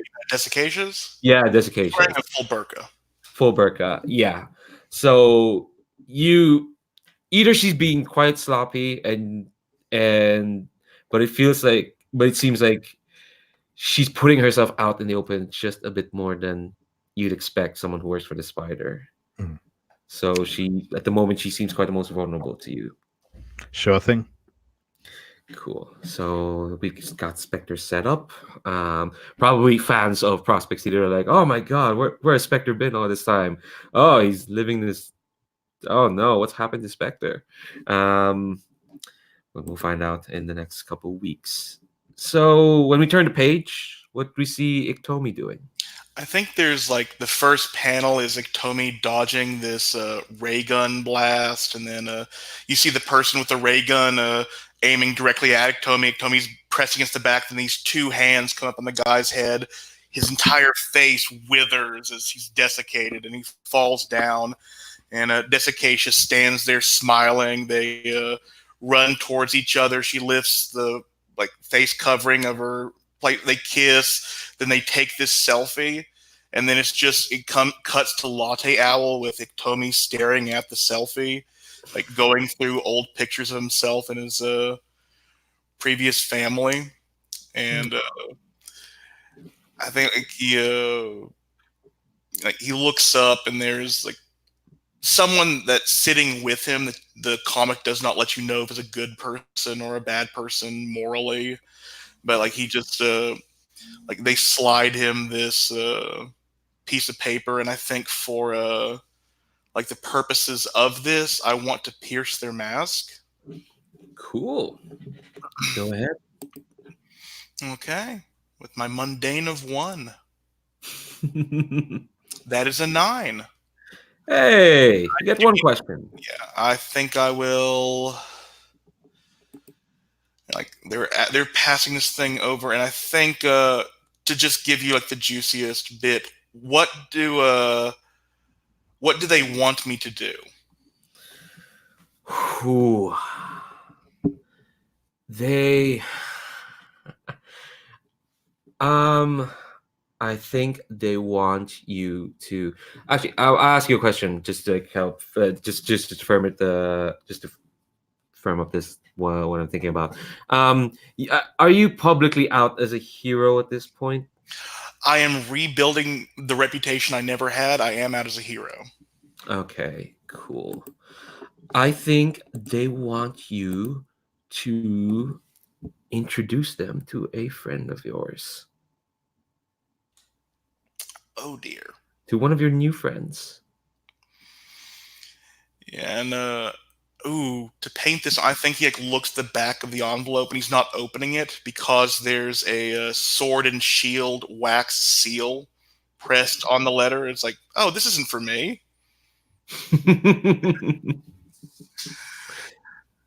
Nice. Yeah, and yeah, he'll take the letter and sort of just sip his latte, like go back to the pictures on his phone. Mm-hmm. Just because for the purpose of so it gives me time to think between now and then, can you also roll your time passes move? Okay, I think that let me check with the. You roll plus your highest obligation. That will be +2. Couldn't remember if it was roll plus obligation or roll plus mundane, because I was Janus last time. Oh, thank the gods! That is a 5. All right, so you're gonna mark an extra obligation on Desiccacia. So take XP because it's technically a miss. So yeah, you're gonna mark an obligation on Desiccacia. So they don't come knocking yet, but they'll come knocking soon. They're close. They're getting there. All right, so I think you we turn the page from Iktomi looking at those from the pictures of their past life to Wraith. What do we see Wraith doing? So I think the scene shows Wrath like walking down this set of stairs into this obvious cellar. It's got kind of crumbling stone walls that are interspersed with roots that are clearly doing damage to it, bits falling out and whatnot. And in front of Wrath is standing this completely passive figure that looks like, really sort of looks like your stereotypical Viking, like plaited hair, blonde beard, older, like heavily scarred face. And in this hollow voice, the Viking figure says, "You're late again." And Wrath comes back with, "I was out watching a movie." And the hollow voice says, kind of distractedly, "Which one?" And Wrath says, "Star Wars. There's a lot to learn from that." And without any further words, the next scene shows the older figure, the Viking, kind of gesture toward the large root trunk that's running down through the center of this cellar. And the next scene shows them both moving forward and both of them laying their hands on that trunk. And then at the same time, the next scene shows both of them pulling out swords, identical swords, or not identical, but the same colored swords from that trunk. They just sort of like come forth. Wrath's is considerably longer, but as the older figure pulls his sword out, a shield also appears on his arm, and armor appears across his body. And then the two of them begin to spar. And so that the next scene shows them crossing swords, and Wrath is saying, "I think I finally found someone worth looking up to." And there's a flurry of blows between the two, and the older Viking says, "Who? I remember seeing the first one when it came out." And there's another flurry of blows, like a furious exchange, and then Wrath says, "Kylo," and he's trying to provoke his Hell yeah! All right, roll plus superior. Okay. What are you trying to get them to do? Actually, let me ask that first. He's trying to get influence over him. All right. Yeah, roll superior.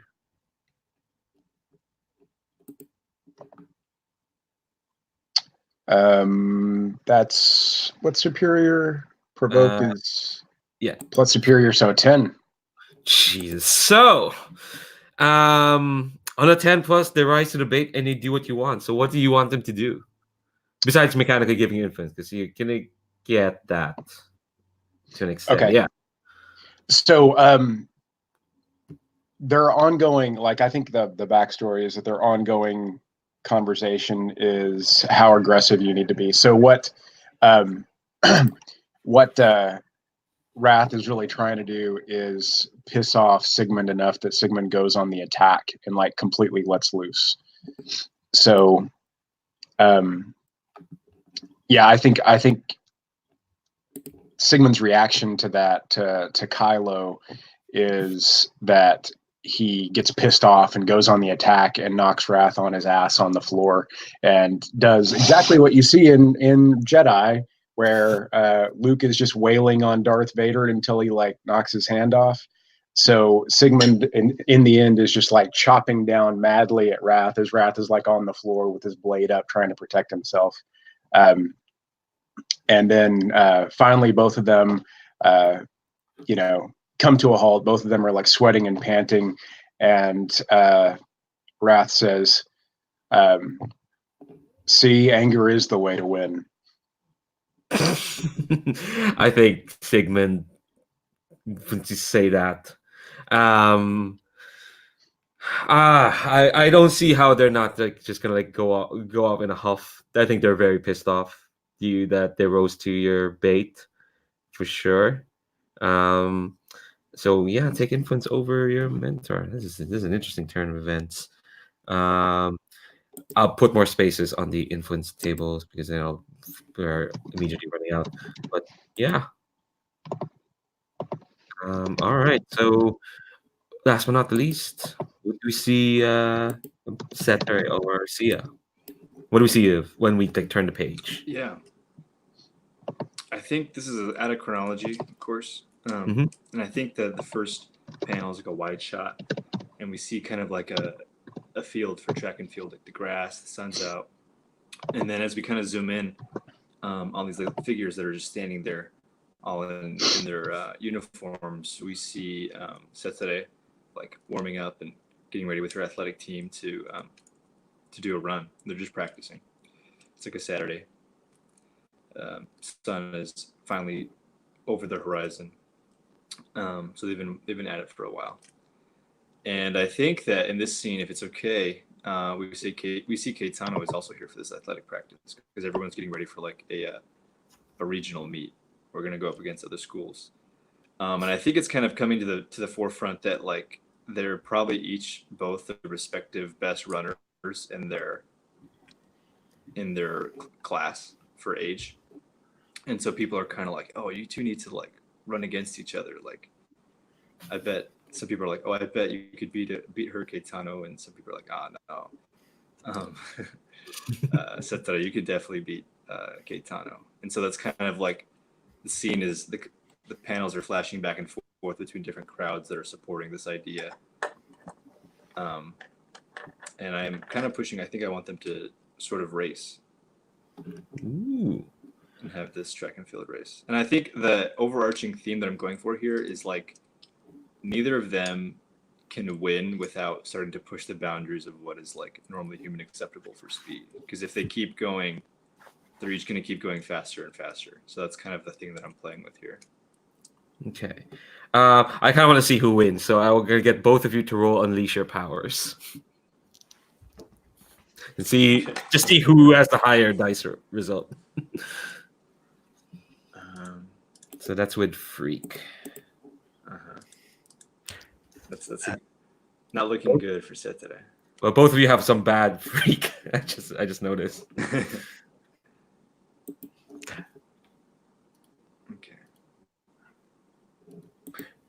I've only used roll for your party twice, so I think let me know if I do something wrong. No worries.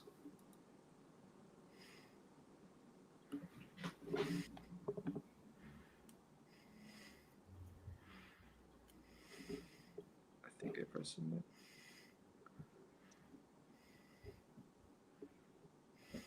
Okay, so I got an 8, even though it rolled in the middle of a Wrath's dice.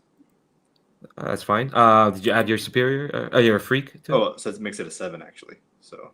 All right, well, it's still a 7. Would you get Spectre? That would be a 2.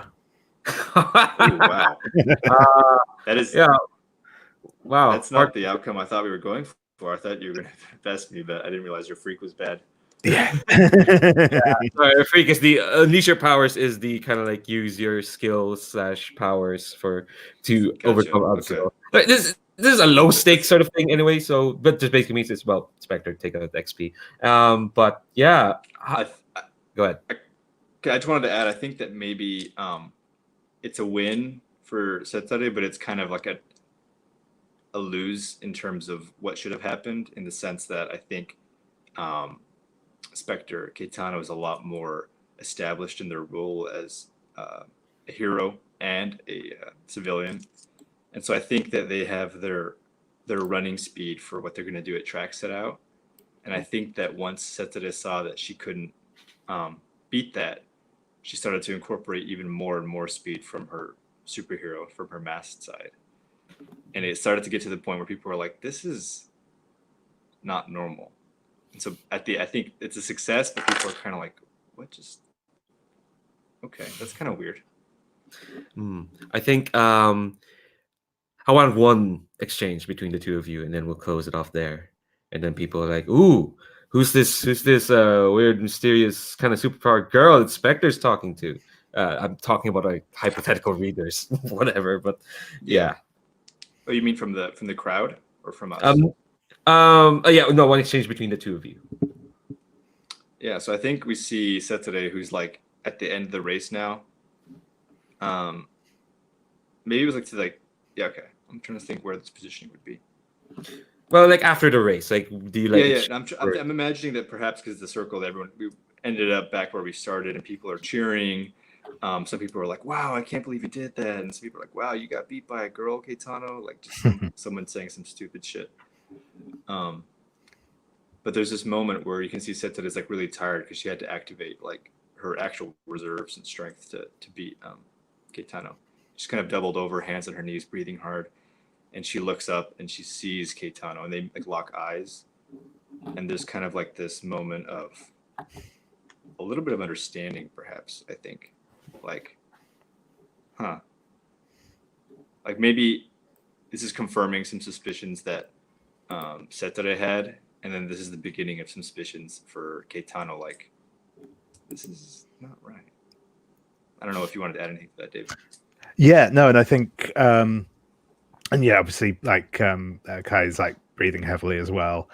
Again, he clearly was running fast. He's possibly actually even like, because I did roll fail, he's possibly even kind of like twinged his,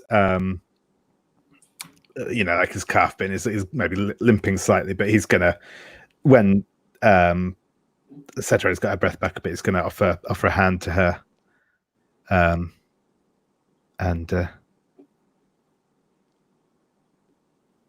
So, hey, look, I know I'm pretty fast, but you really pulled out all the stops today, Cetera.